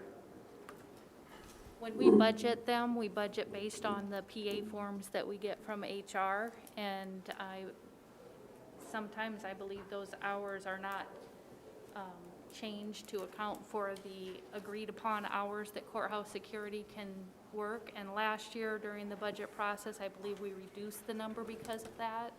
I don't know that that reduction has been done in the PA forms, so I think we'd have to go back and look at that to change the PA forms for the total amount that is budgeted for that line. Where are we currently? Melissa, do you have something? Human Resources Director, I would say that COVID had a lot to do with this.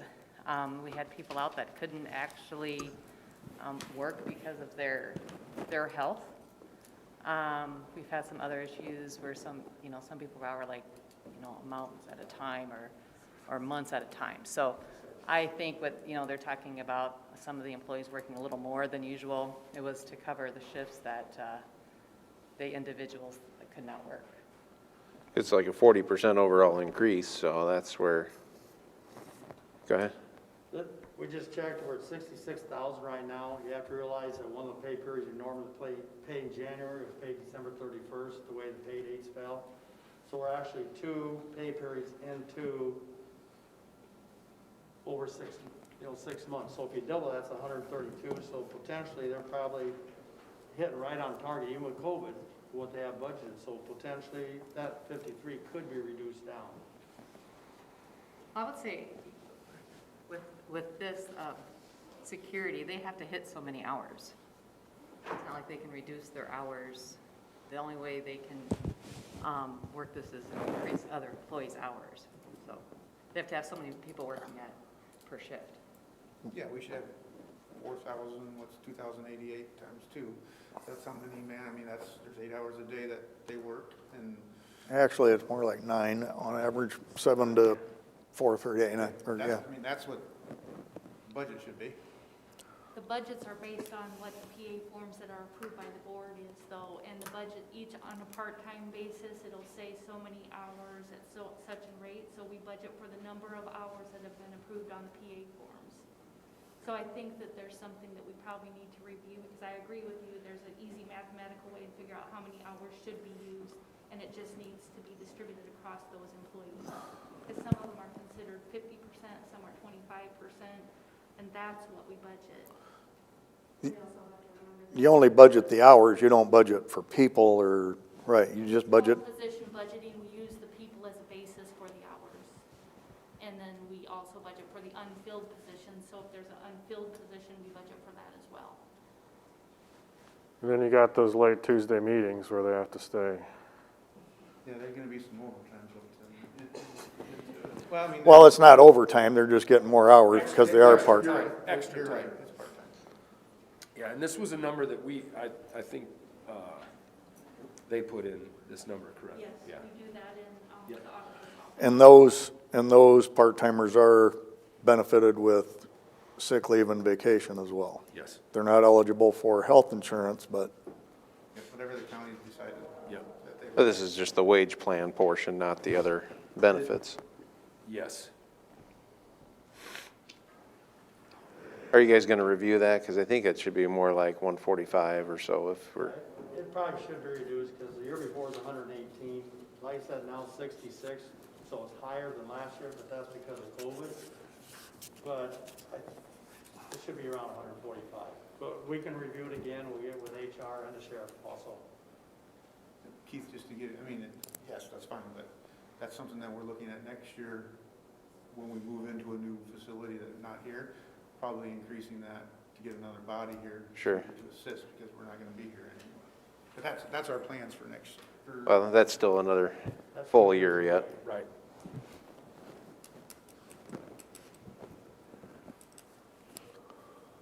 So you're probably posting that or let us review it first before making a change that'll affect the FICA first and things like that.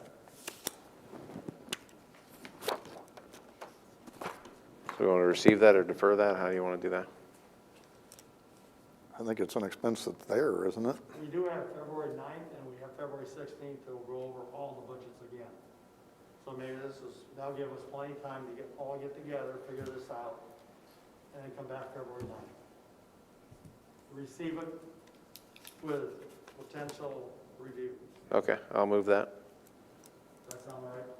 Yeah, that's, just. Or just bring it back at wrap up on that. Motion by Radig, Second. second by Ung. Just so I'm clear, Chairman, we're going to defer that one to February 9th? So what, no, we're going to receive this and we're just going to bring it back at wrap up. Gotcha, okay, Just on that part. gotcha. Rest of it. I only had one more question. It was mentioned that you're buying a $78,000 transport vehicle. Which budget does that come out of? that come out of this budget here or your regular? No, budget? it should be this year in right now as we speak. Or you're gonna pay for it this year? Yeah, Yes. as we speak. Good. Yep. Yep. Any other questions?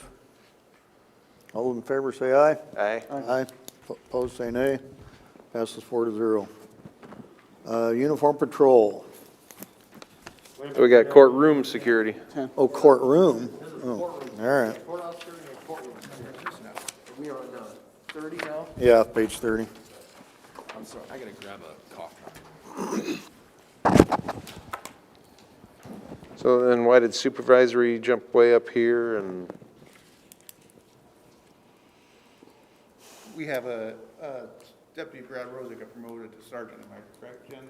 That's why that's went up?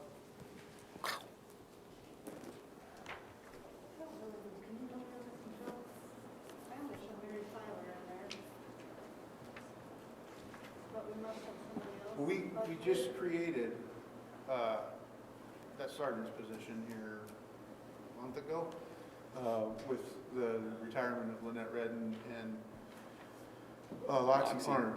And this was one of the positions we created, was a new deputy sergeant's position. Now, I'm assuming, and that's all I can do is assume, this is where it was put.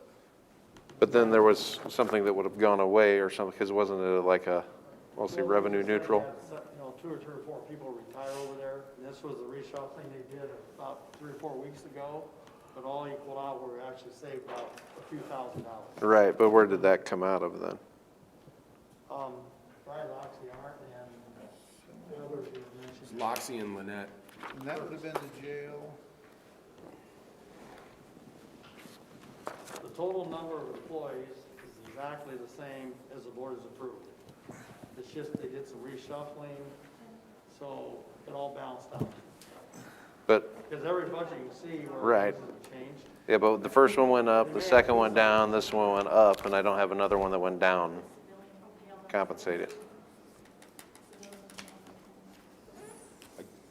Yeah, all I can say is that these were numbers that we were given. Sure, yeah, and By them, so I guess I can't even speak to where it was or wasn't. how he worked his magic.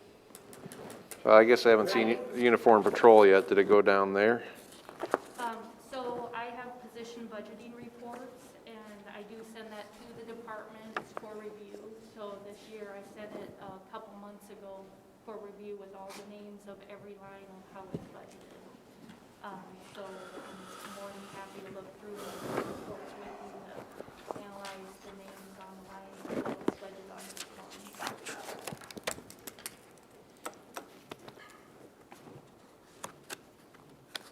You have 2 sergeants over there now? Under the administration on page 20, your supervisor went down 82,000.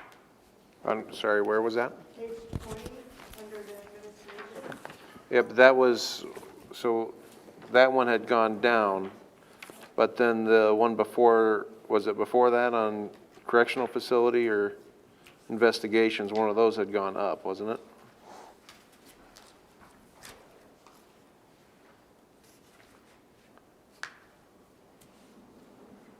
Maybe the best way to show, Keith, is maybe take each department, list the line item, what it was, what it is, see the differences, and if they total up the same, and that's where they're shifting people around, reallocating, like moving a person from here, from the wage over to the 2 sergeants over courthouse.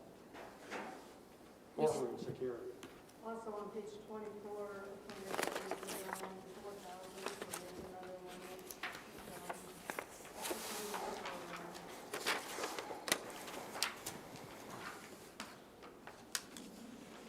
Usually appointed deputies are percentage.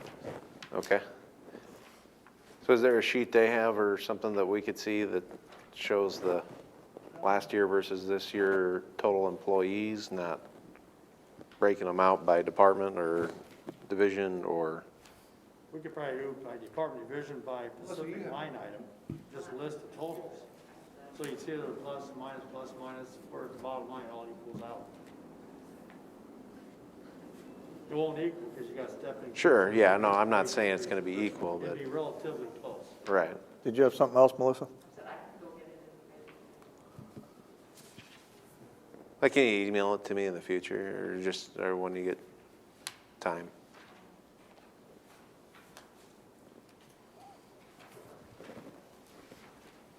I'll take your word that it balances well with the increases.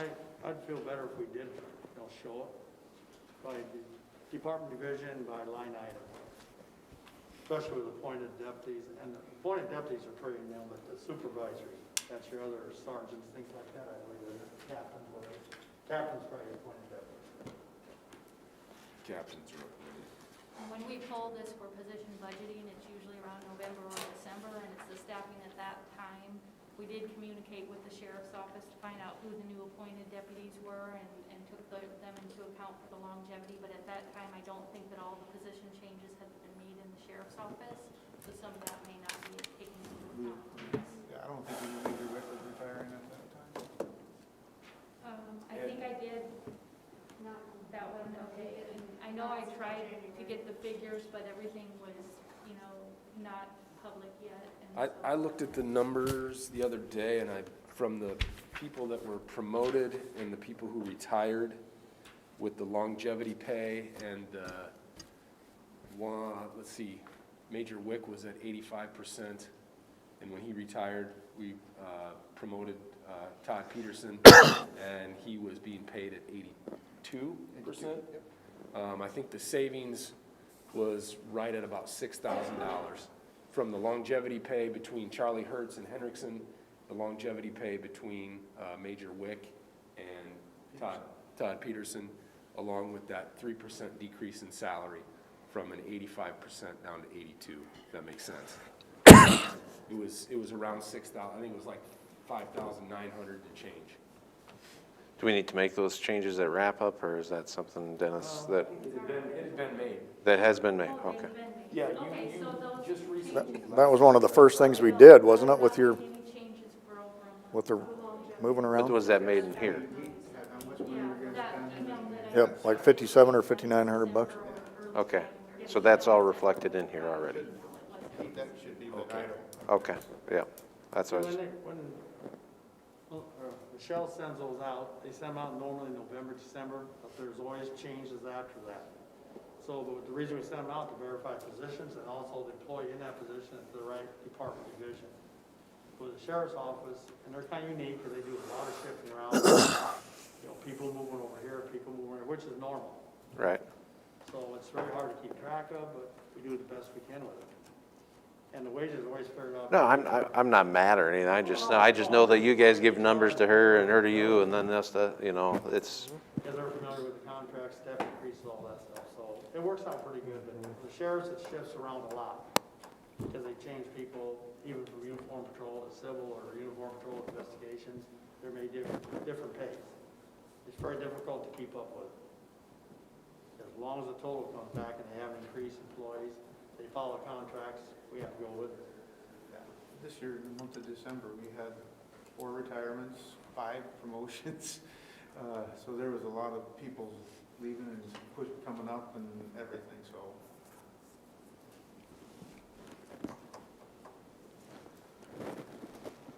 Any other questions or comments?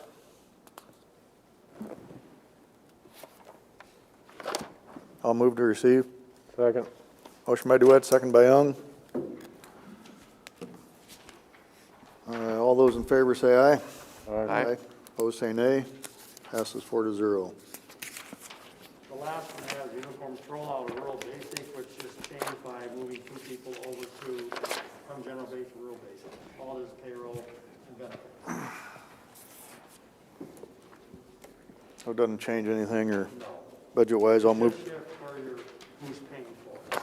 I'll move to receive. Otherwise, the townships. Second. Motion by Dewitt, second by Young. All those in favor say aye. Aye. Opposed say nay. Passes 4-0.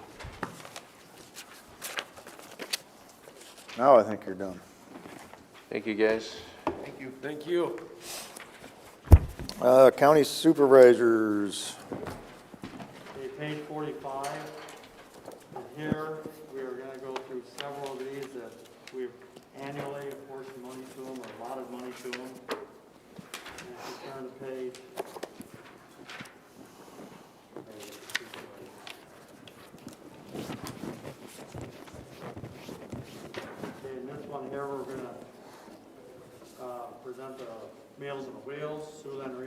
transit system, Siouxland Initiative, that's our last payment with a 2-year deal. And Council on Sexual Assault, that is a new one. They did request money, we haven't included them, the board did not fund them the last several years, but I had to put it in there, you know, because they requested, so that's one that we haven't funded in the past. Say that again? So if you want to take each one separately, Meals and Wheels, and then if you go to the pages, well, Siouxland Regional Transit 50 to 52 is their annual request. The reason the board chose to keep funding some of these, they do get federal money. So that's the reason they stayed. And that was kind of the criteria several years ago, that if they generate federal money, it's a trade-off. We get money, like all the counties do, on Siouxland Regional Transit. So the request is the same dollar amount. I guess we go through each one and say yes or no. So the initiative 2 of 2, what was that for again? I'm sorry, you may have just said it. To promote the airport. Okay, yeah. And that's the last payment this year, so that one's done. Which funding was this? It's the non-tax, This was is the all gaming revenue. gaming, okay. Yep. So if you want to go in order, you got Siouxland Regional Transit, Woodbury County Senior, Meals Program, Siouxland Initiative, you already approved that last year. You approved the 2-year payment, and then do you want to fund the Council on Sexual Assault? That's the new one.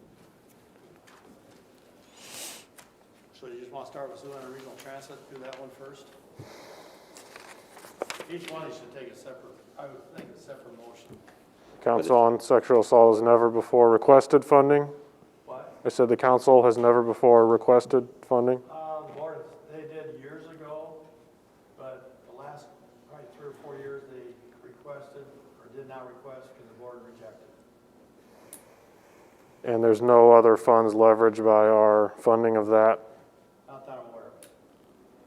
I don't know if there's a representative here, Council on Sexual Assault or not.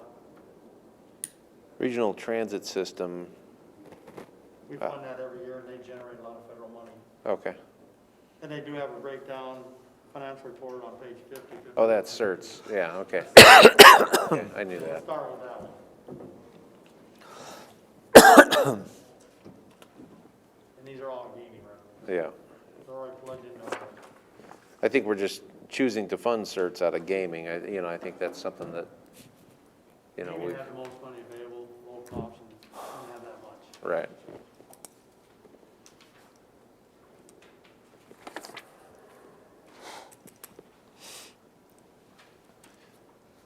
I mean, other than Meals on Wheels, I mean, we haven't really funded any other charitable organizations. It was just the, wasn't that the one that would kind of cease to exist without the funding or not? Which one's that? Meals on Wheels. Yes. Well, that got federal funds, right? What? I said that got federal funds? Yes. Yeah. And they're breakdown on page 47, 48, 49. Behind all this, you have all the different financial reports.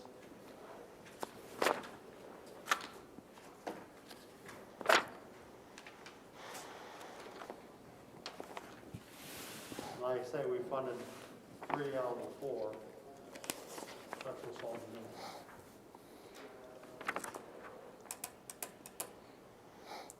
I think that's been the reason for the exceptions we've made, is that it does leverage other funds. That's been widely reported. I'd be cautious about deviating from that by approving the council personally. Because once you open that funding of nonprofits, there is no, there'll be no end to the requests, and we simply don't have the money.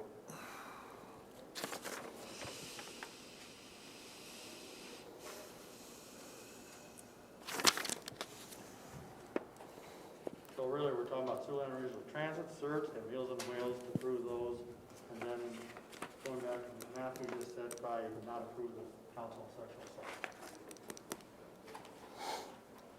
But because they present, I had to bring it to you guys.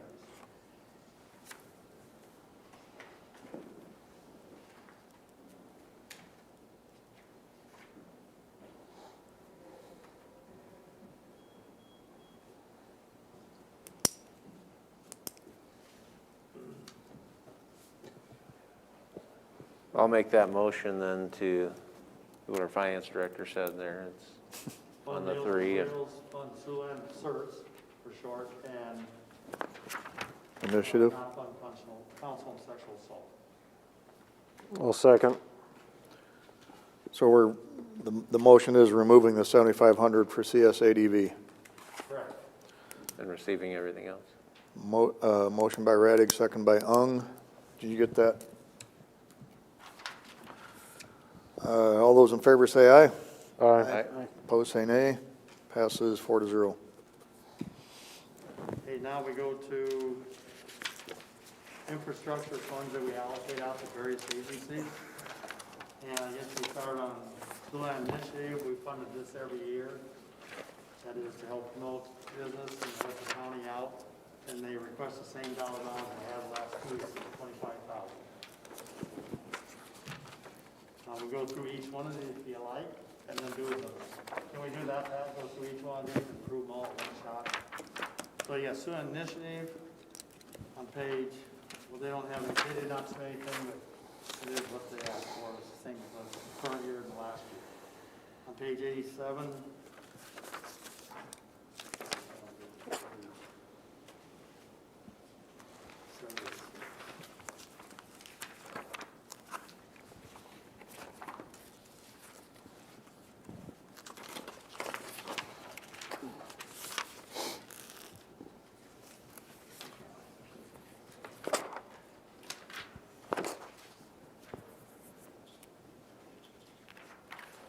go to page 80. That lists all of them that's under this budget here. Siouxland Initiative is the first one. Like I said, same request the last 2 years. Fairground is going back to original request of $32,000. This current year we dropped to $12,000 because we basically didn't have a fair. That's helped them out with some obligations they had for the improvement out there. They did improvement on the restrooms or something, if I remember right. We gave them the money for that. So now we're going back to the original request, which is what they asked for the year before, $32,000. So hopefully they'll have a fair. Western Isle Tourism, that's $500, same as last year. The Event Center and Riverfront Development, those are just payments we make every year. It'll be 4 of 10 of the Event Center, $150,000 a year. Riverfront Development is the third one of 3 for $20,000, so that'll go away in fiscal year '23. Siouxland Regional Housing, I believe that's with Western Isle Tech, or no, that's with Simcoe. That's same dollar amount, that generates money. And Joint City Simcoe memberships, up to $495. We already approved the Iowa West Coast today. So basically, you need to approve what your desire here: Siouxland Initiative, Fairground, Western Isle Tourism, Simcoe Regional Housing, Joint City County memberships. Nothing really is new on this, Which one? on any of them, Nothing other than the new on fairground going back to where it was. Right. Fair's the only one back where it was. And we're paying for it out of gaming again? This is local office sales tax. Okay.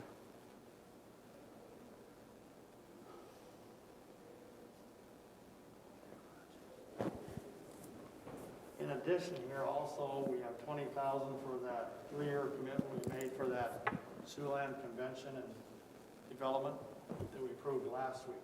It didn't show in here, but I did add it into the total on the screen here. It's 200, should be 268,000 now. Where you see it there, 268,405. The additional 20,000 is for what you did approve last week. I just don't have it in the book yet. What page is that, Dennis? Page 80, under the Board of Supervisors.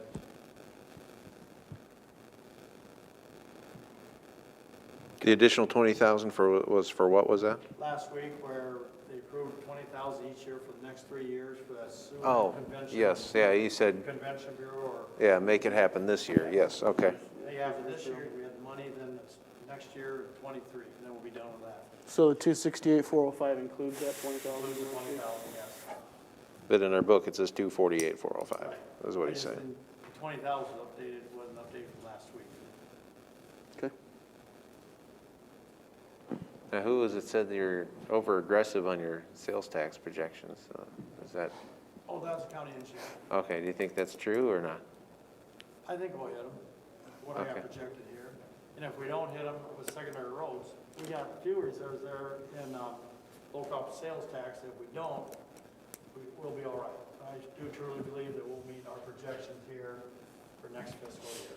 You know, one thing that's concerning me is where are we at on the gas price for all our budgets? Because we kind of usually figure the same numbers, don't we? I don't know, we let the sheriff and all of them put their numbers in for, gas. Same with the engineer, but the engineer's different because he has to back into his budget because you get a minimum Sure. levy, then you back into it. I'm just thinking, you know, we have quite a few different departments that use fuel, and, you know, that's been creeping up quite rapidly, actually. Fuel can go up and down, it's kind of a shop. Yeah, you never know, but we still have a number plugged in there, so I'm just kind of curious what that number might be. Well, they're broke down each budget. Okay. They show their gas and oil in there. Yeah, but it doesn't say what we figure per dollar per gallon, does it? No. And is Correct. that the same number that's used in every area for every department? No, they all vary. Okay. Some guess this number, some guess this number, and they just go that route. If they run out of money, then they either gotta come back to the board or make adjustments within their budget, taking money from other areas and paying their gas. Is there an argument to be made for standardization of that number? Like, is there an argument to be made to make that standard across all departments, all areas of the budget? For the fuel expenses, Uh-huh. the board did approve fuel expenditures to follow the federal guidelines, so we do update that on January 1st every year for the departments who receive reimbursements for the fuel. And a lot of the departments use like the sheriff's office, and I believe emergency management and some of the other departments use the fleet fuel cards, which give a large reduction in the cost. So that's basically how the fuel is managed. We don't reimburse just from a receipt. They follow the federal issued amount per gallon. Thank you. But what they budget is what they believe they're going to spend, so. Yeah, they have a separate line item for So they just throw, you know, 30 grand in there and we'll.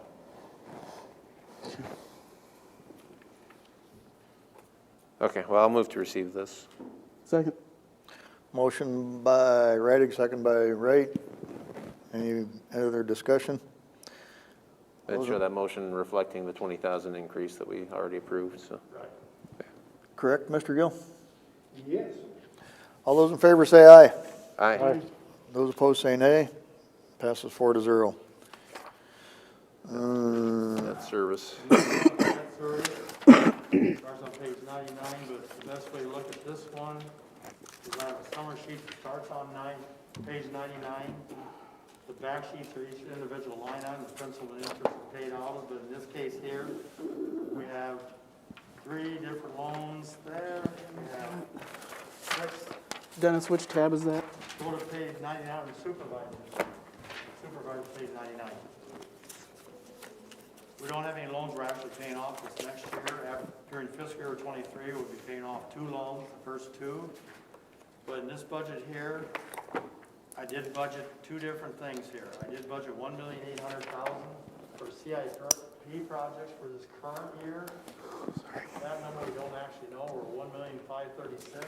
We just had a big water main break up here by the trailer loft that we're responsible for. Penny said that could be $30,000, $35,000, $40,000 for that. Yeah, I saw Morningside Plumbing out there late in the night. Yeah, they actually closed their offices yesterday. Okay. Yeah, I saw that in the email too, but that, So they determined that's from our side of the line, huh?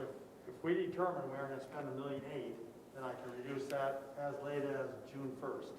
As long as we're going back down, I can readjust that number, but we usually borrow the money in May. So that one could fluctuate a little bit, but you better leave it where it is, because between now and June 30th, who knows what CIPs are gonna pop up or break down in this LEC bill.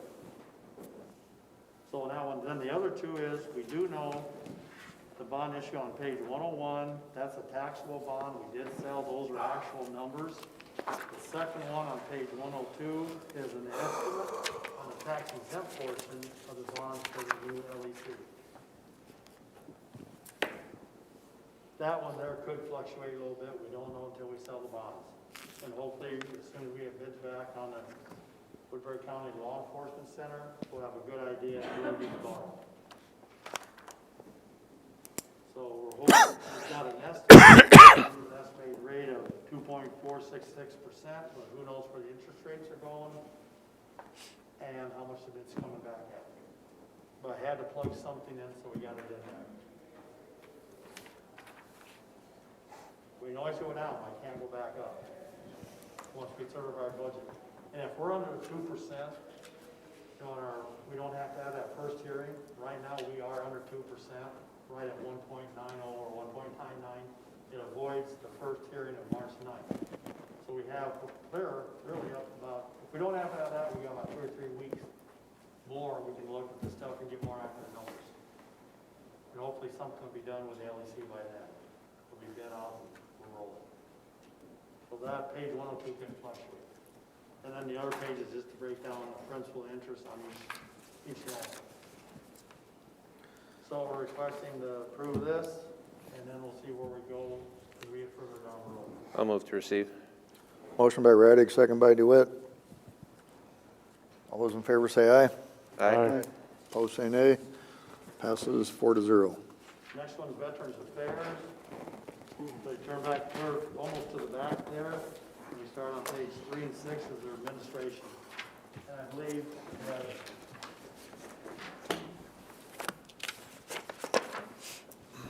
their actual administration is down because they got a new director that hires a lot less, if you look at the numbers, than what they were paying. So their budget actually went down, I believe, by $93,000. Well, don't we have one less person overall, or, okay. I believe so. Yep, so That's the really- went down plus one less person.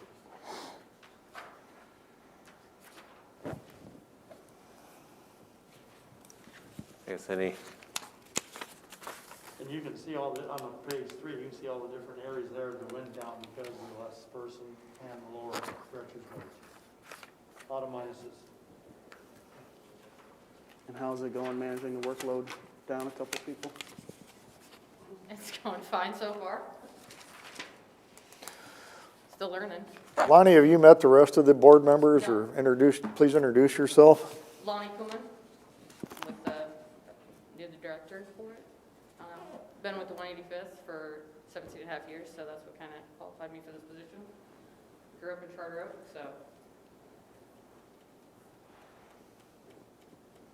so. And you? Do I have to introduce myself?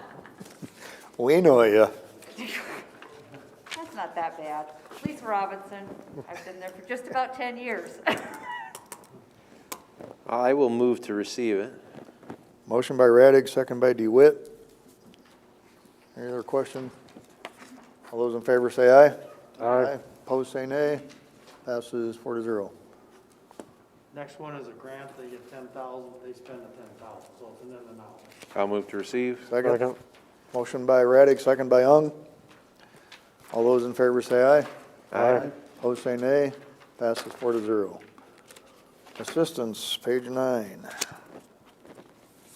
Has the same level, and you see their expenses were down, but that's because of probably COVID and the influx of directorship out there, not getting a lot of people in. I'll move to receive. Second. Motion by Radig, second by Ray. All those in favor say aye. Aye. Opposed, say nay. Passes 4-0. County Attorney. Thank you. Thank you.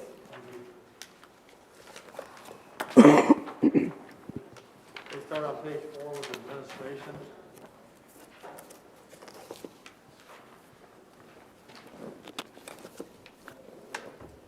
Their overall increase in administration 1.4%, and that includes a 2.75% on all the wages plus benefits. We do have one correction to note to get to that point, and we'll point that out, but we do need to note that. Right. Error on our part.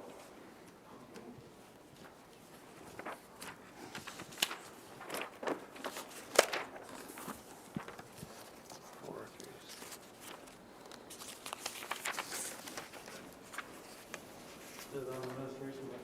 No, it is in our juvenile.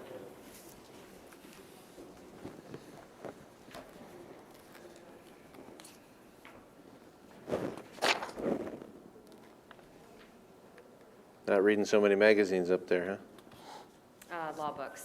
huh? Oh, okay. We cut our Westlaw account down.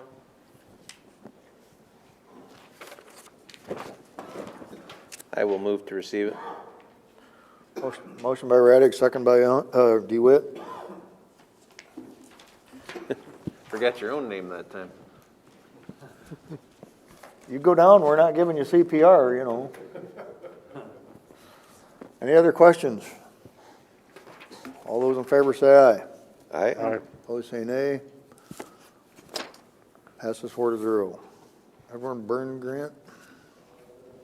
This is reimbursable with 25% of the total expenditure, so we have the revenue coming in, 31,000, and their expenses on the next page.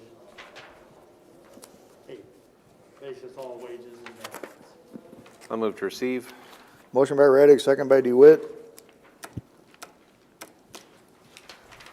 Other questions or concerns? All those in favor say aye. Aye. Opposed say nay. Passes 4-0. County Attorney Collections. 9's the revenue, and 10's the expenditures. Again, that's basically, I believe, all wages. Are we a little aggressive on the revenue or not? Is that about right? Well, there wasn't any plugged in. I did plug in 5,000 more, 330,000. They had 325 this year. Back in November, December, they're at 133,000. COVID might stop some of that. That's what I was a little worried of. 22 and 23 hopefully comes up, or 21, 22. We have some. We did allow for the people that were making their payments to, if they were affected by the COVID, to wait a month or two. But we did follow up with them, and they were still, making their payments now that it's kind of gone away.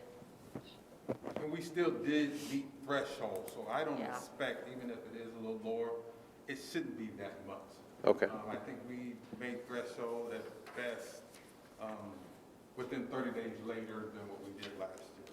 So I really don't see it being that much of a fluctuation. So now we have organized employees going way down on page 10.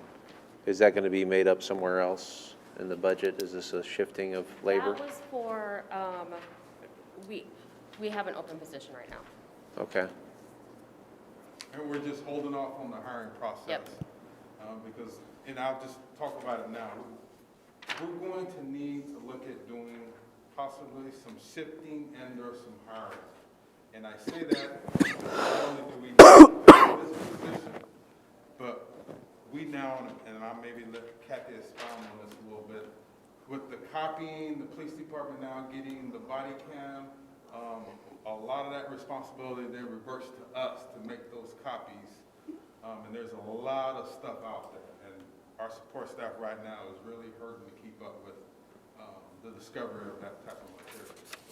And just to give you an example, for one search warrant that was done, we had 9 officers involved. One officer had 12 body cams and 6 car cams. That was one officer. It's very time consuming. To basically sift through it and. Do the best we can. Yeah, we have to download it because we don't get to make the determination of what's relevant or not. They make that determination. Even though we don't think there's anything there, we still need to disclose that because, again, it's really their call.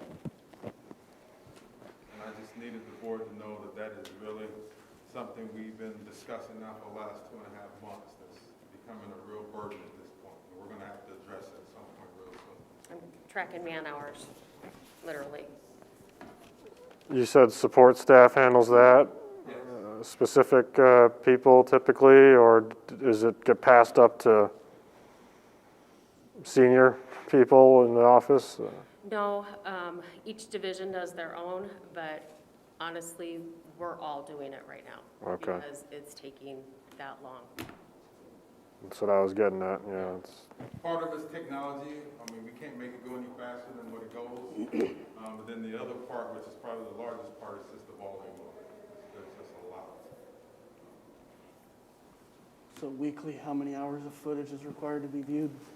On this one case, it's been over 8 hours.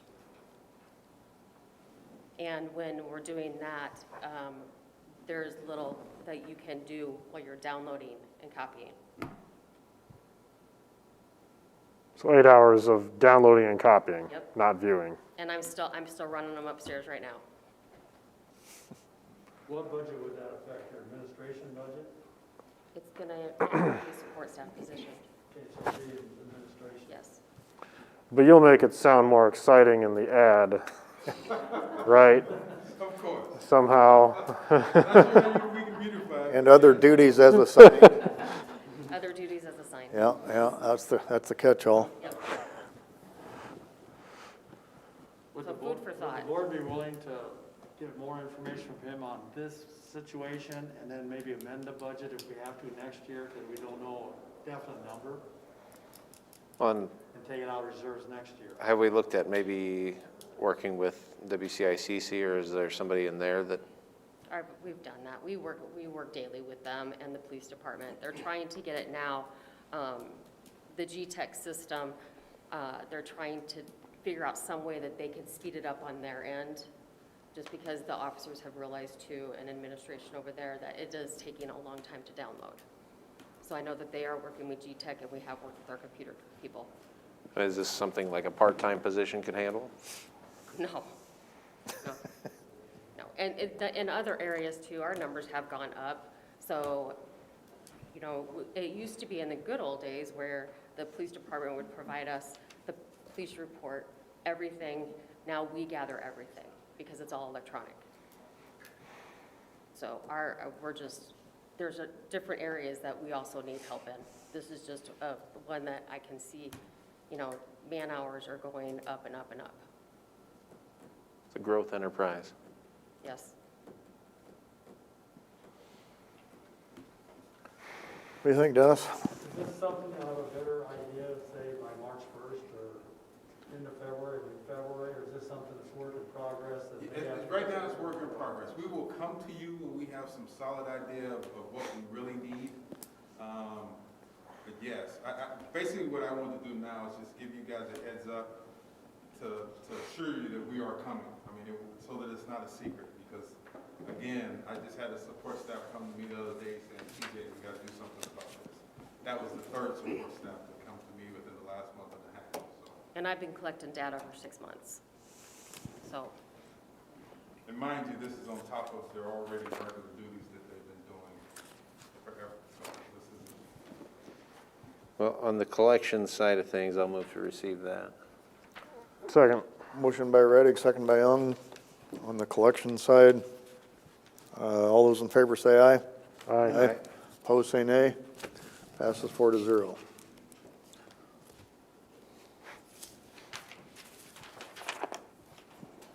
The HIDTA grant, or are we still going to talk about the other thing, or put it off till March? Ongoing? Yeah. Okay. Item 4, HIDTA grant, 11 and 12. That's 100% reimbursable from the Fed for the 2 attorneys, I believe. I'll move to receive. Second. Motion by DeWitt, second by Wright. All those in favor say aye. Aye. Opposed, say nay. Passes 4-0. Juvenile Division, page 13 and 14. Okay, this is where I want to bring your attention to. This was my clerical error. It's going to be the official publication and legals, right at the bottom of that page.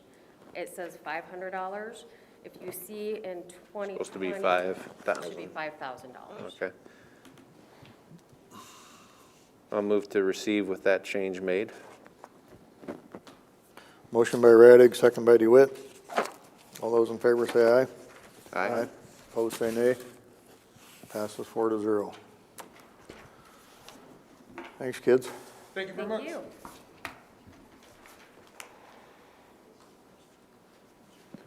Mr. Weber has been patiently waiting. Dennis, that would be up to 4,500. Yes. Yeah, add on 4,500, yes.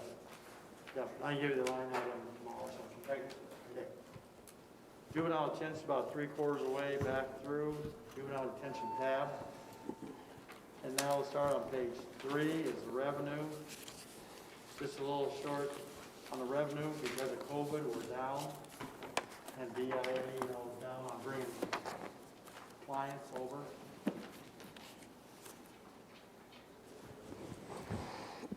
Are they, Online, so I just wanted to look at. are those clients, Dennis, being, They just won't move anybody right now because the tribes are afraid of getting COVID from us. so they're just staying where they are? Yeah.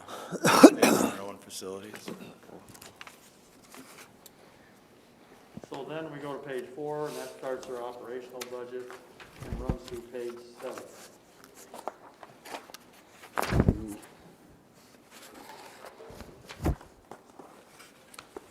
I have 2 corrections. One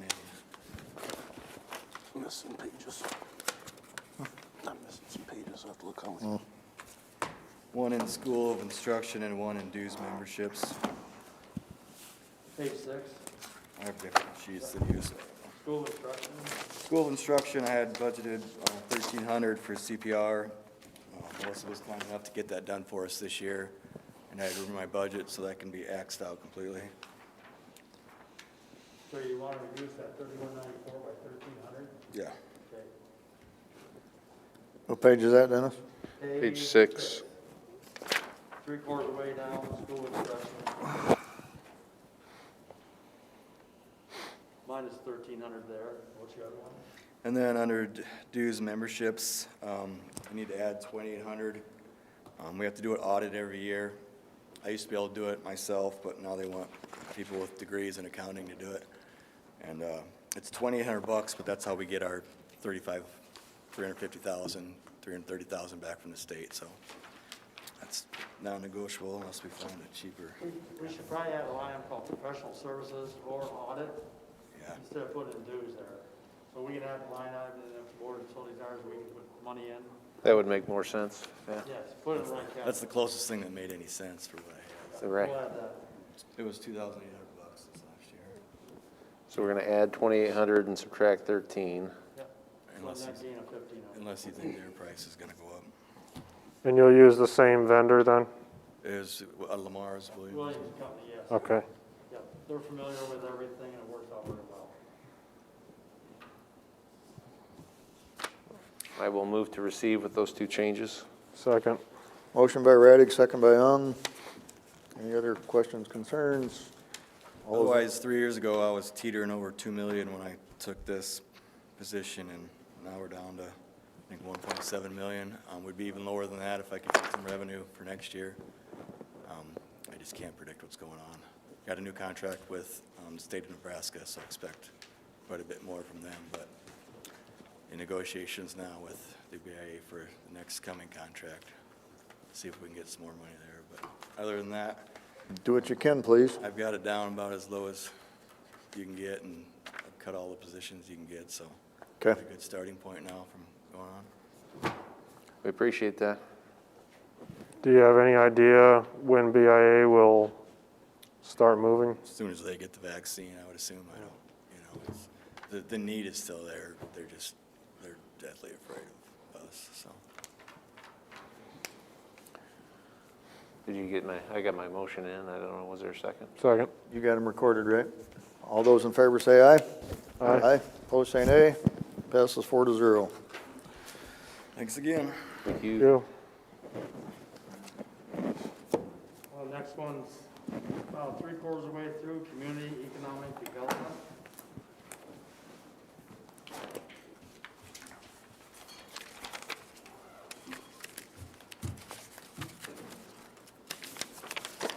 That's page 4 through 7.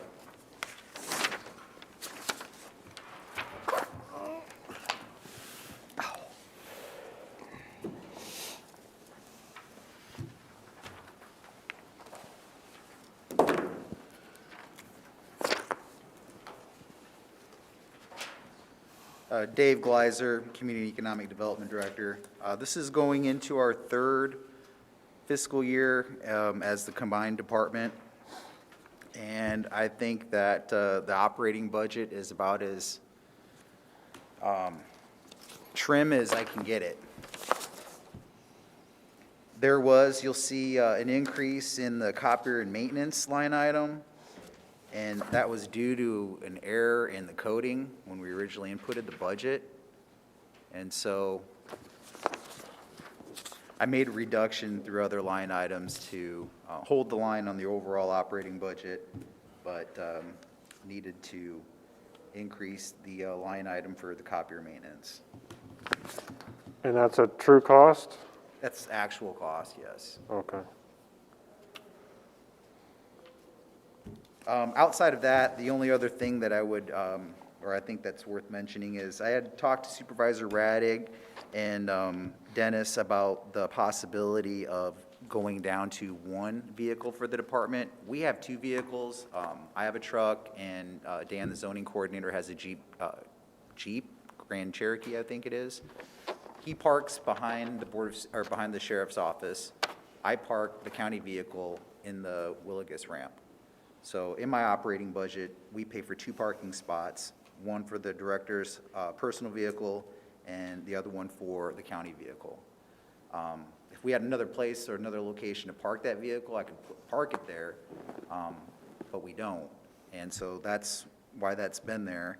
I'm not sure how the vehicle payments work or whatnot, but I would say that we could probably go down to one vehicle.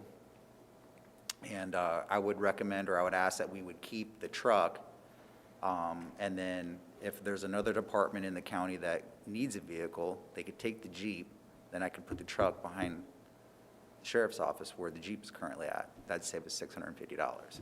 Outside of that, that's about the most I could whittle this down to. So when we have a vehicle like those, do we only have them in their budget when we purchase the vehicle? Correct. So then, like, fuel-wise, are they buying fuel with, like, the county reimbursing, or how does that work? We put gas and oil in them, Right, okay. so they really wouldn't turn in much So- mileage at all. So but that part comes under the budget here, right? Right, Okay. yeah. Savings here would be the 650 parking, have them park behind where they got the Jeep now, put the truck back there and get rid of the Jeep. Well, the other option is just let them keep the 2 vehicles till one of them's aged out or maintenance cost is And too put high. 2 parking spots over here. Yeah. That's your option. Yeah, we definitely need at least an all-wheel, preferably a 4-wheel drive vehicle. And, you know, when I first got hired, I was driving my personal vehicle and got a rock chip and had to eat that myself. And so that's really why I requested a county vehicle. So who would be driving the one vehicle? Dan and I would split it. I mean, there's not too often where we both need to be somewhere at the same time. And if there was an event or a situation where him or I are out in the county and one of us has a meeting or something in town, and we could just take our personal vehicle and submit a claim for mileage. I don't see that being a real issue or anything like that whatsoever. So right now, one of them just comes to the downtown and that's really all it's used for? Well, we both are parked downtown. Right. So. Okay. They are not taken home. They only use them during business hours. So if there's another department that's looking at the expenditure for another vehicle, Jeep's got low mileage and new tires. Not gonna trade that in for $200, huh?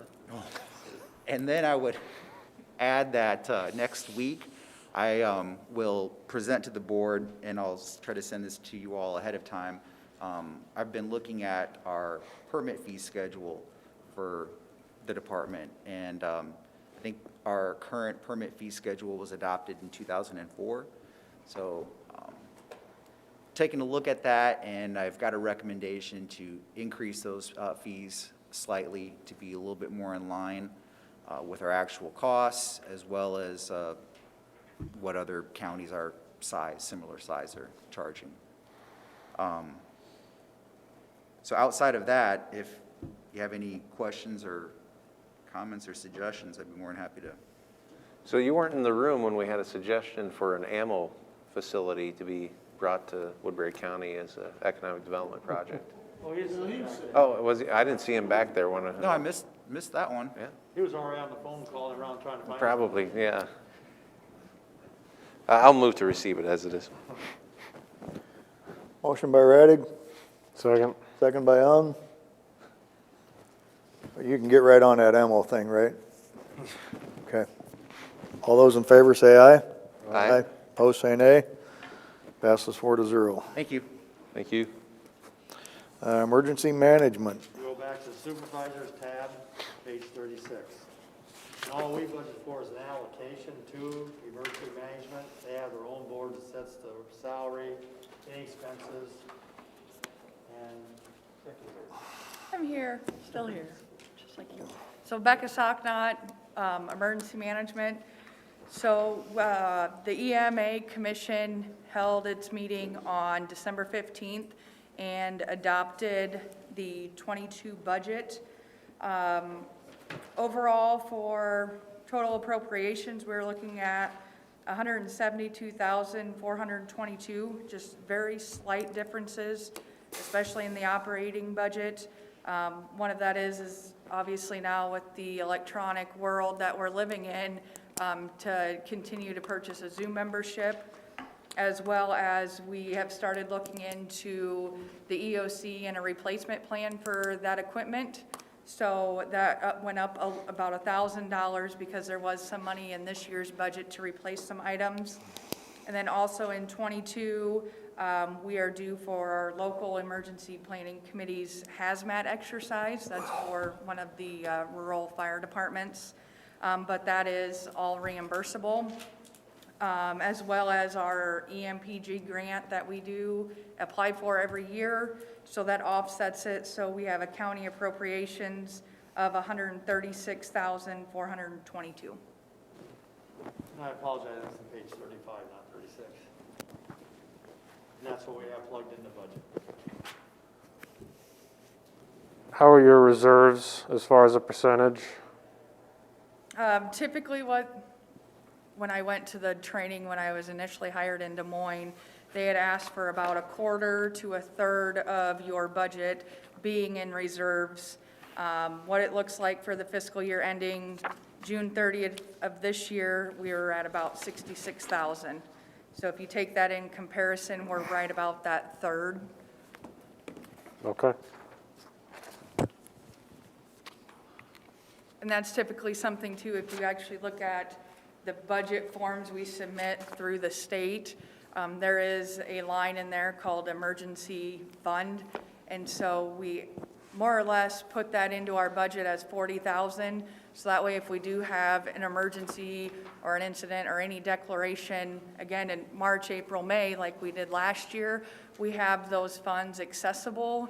The commission decided that those funds are only accessible once there has been a local declaration.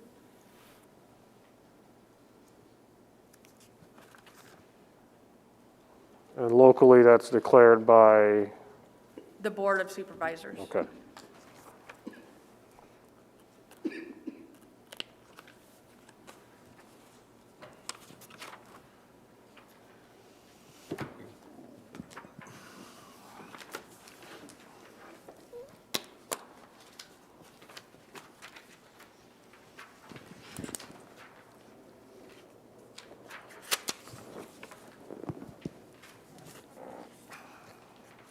I'll move to receive here. Second. Motion by Radig, second by Young. Further discussion? All those in favor say aye. Aye. Opposed, say nay. Passes 4-0. Thank you. Thank you. District Health. The only reason I had to come, in case he had any other additional information on his budget, basically you can't cut his budget, you cut his allocation, you've already done that by a little over 500,000. Using his reserves, he had over and above the 25%. So I didn't know if he wanted to speak any more than anything, but he already made his cut. And he has to figure out what he does in his budget, use reserves or cut a line item. So Dennis summed it up, that's what it is.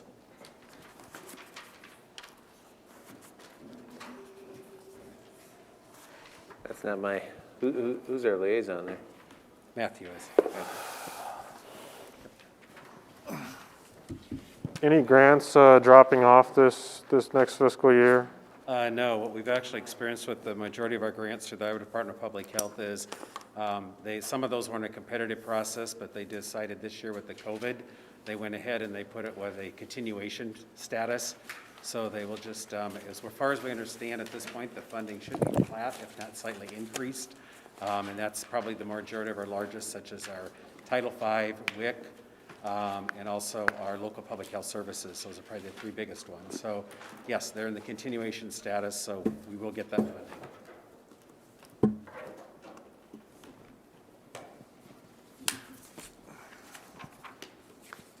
So we got nothing to receive, it's just more or less, Yeah, it's just, we already done the budget. yeah. Yes. I got nothing for him. Okay. Thank you. Good, thank you. 3:30 next Tuesday? Oh, we are making one change in the budget next week. Instead of having the CIP or improvement request by Pat, we're moving that to the following week. He will be gone Okay. next week, so we're gonna move it to the 9th. There was, you already did his allocation. Yes. We did that when Matthew and Jeremy came with those list of items. We already did their allocation cut. Okay, so you don't need anything. No. This is just information if you had any new information. All right. Does 3:30 sound good for next week? Oh, Dennis had some numbers for us from the new, We did get some good news last Thursday. The governor Governor Reynolds did release 17 more COVID funds, which is an additional $1.3 million divided out. Our share was $561,000. I gave you a sheet where I divided out just like we did with the original one. And our intent or our suggestion is to put it all in reserves to have it there for things that might come up through COVID, loss of revenue, additional expense, things like that. Is that part of the CARES Act? Yes. It was a second part of the Yes. same, okay. They had, based all on our expenditure, we've already paid out. So this helped cover shortfalls and revenue, things like that. And that's CARES, not HEROES. Correct? That's CARES, not HEROES, right? Right. The HEROES is later, so are we gonna be potentially receiving more as we move along? Potentially, yeah. Depends what's passed in Congress. The federal government can always print more money.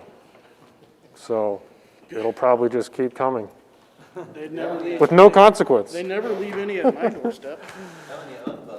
Yeah. Humbug. we are adjourned.